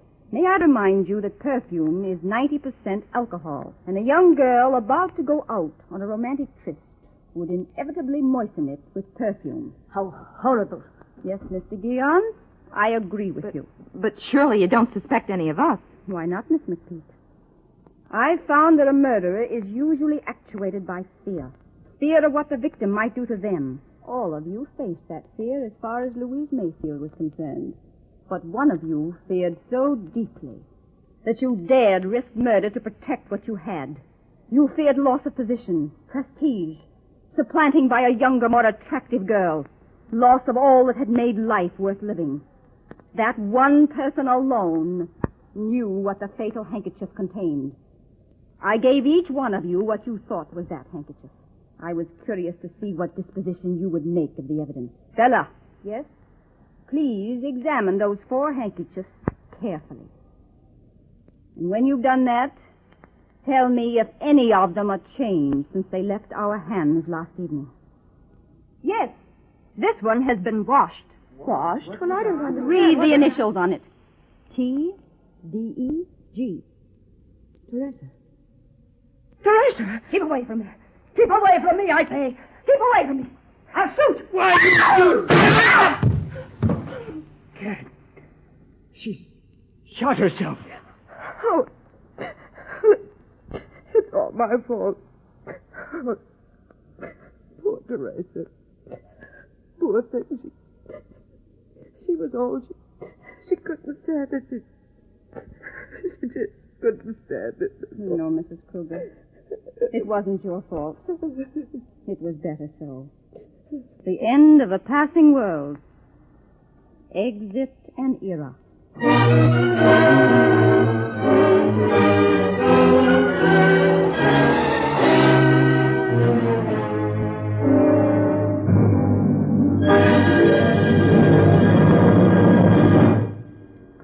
You have been listening to Murder Clinic.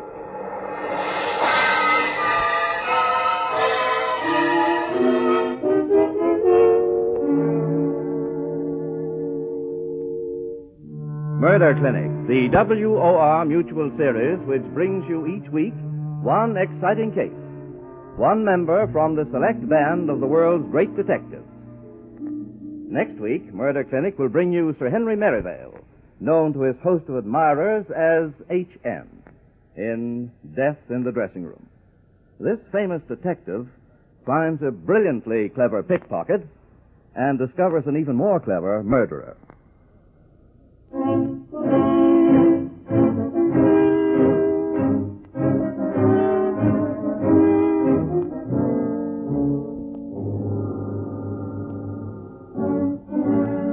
Tonight's detective was Madame Rosika Story, played by Elizabeth Morgan. Original music was composed by Ralph Barnhart and conducted by Bob Stanley.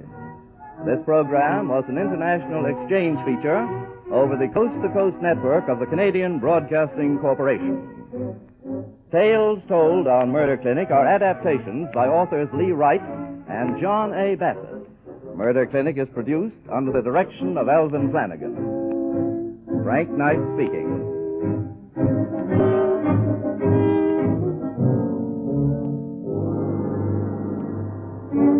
This is the Mutual Broadcasting System.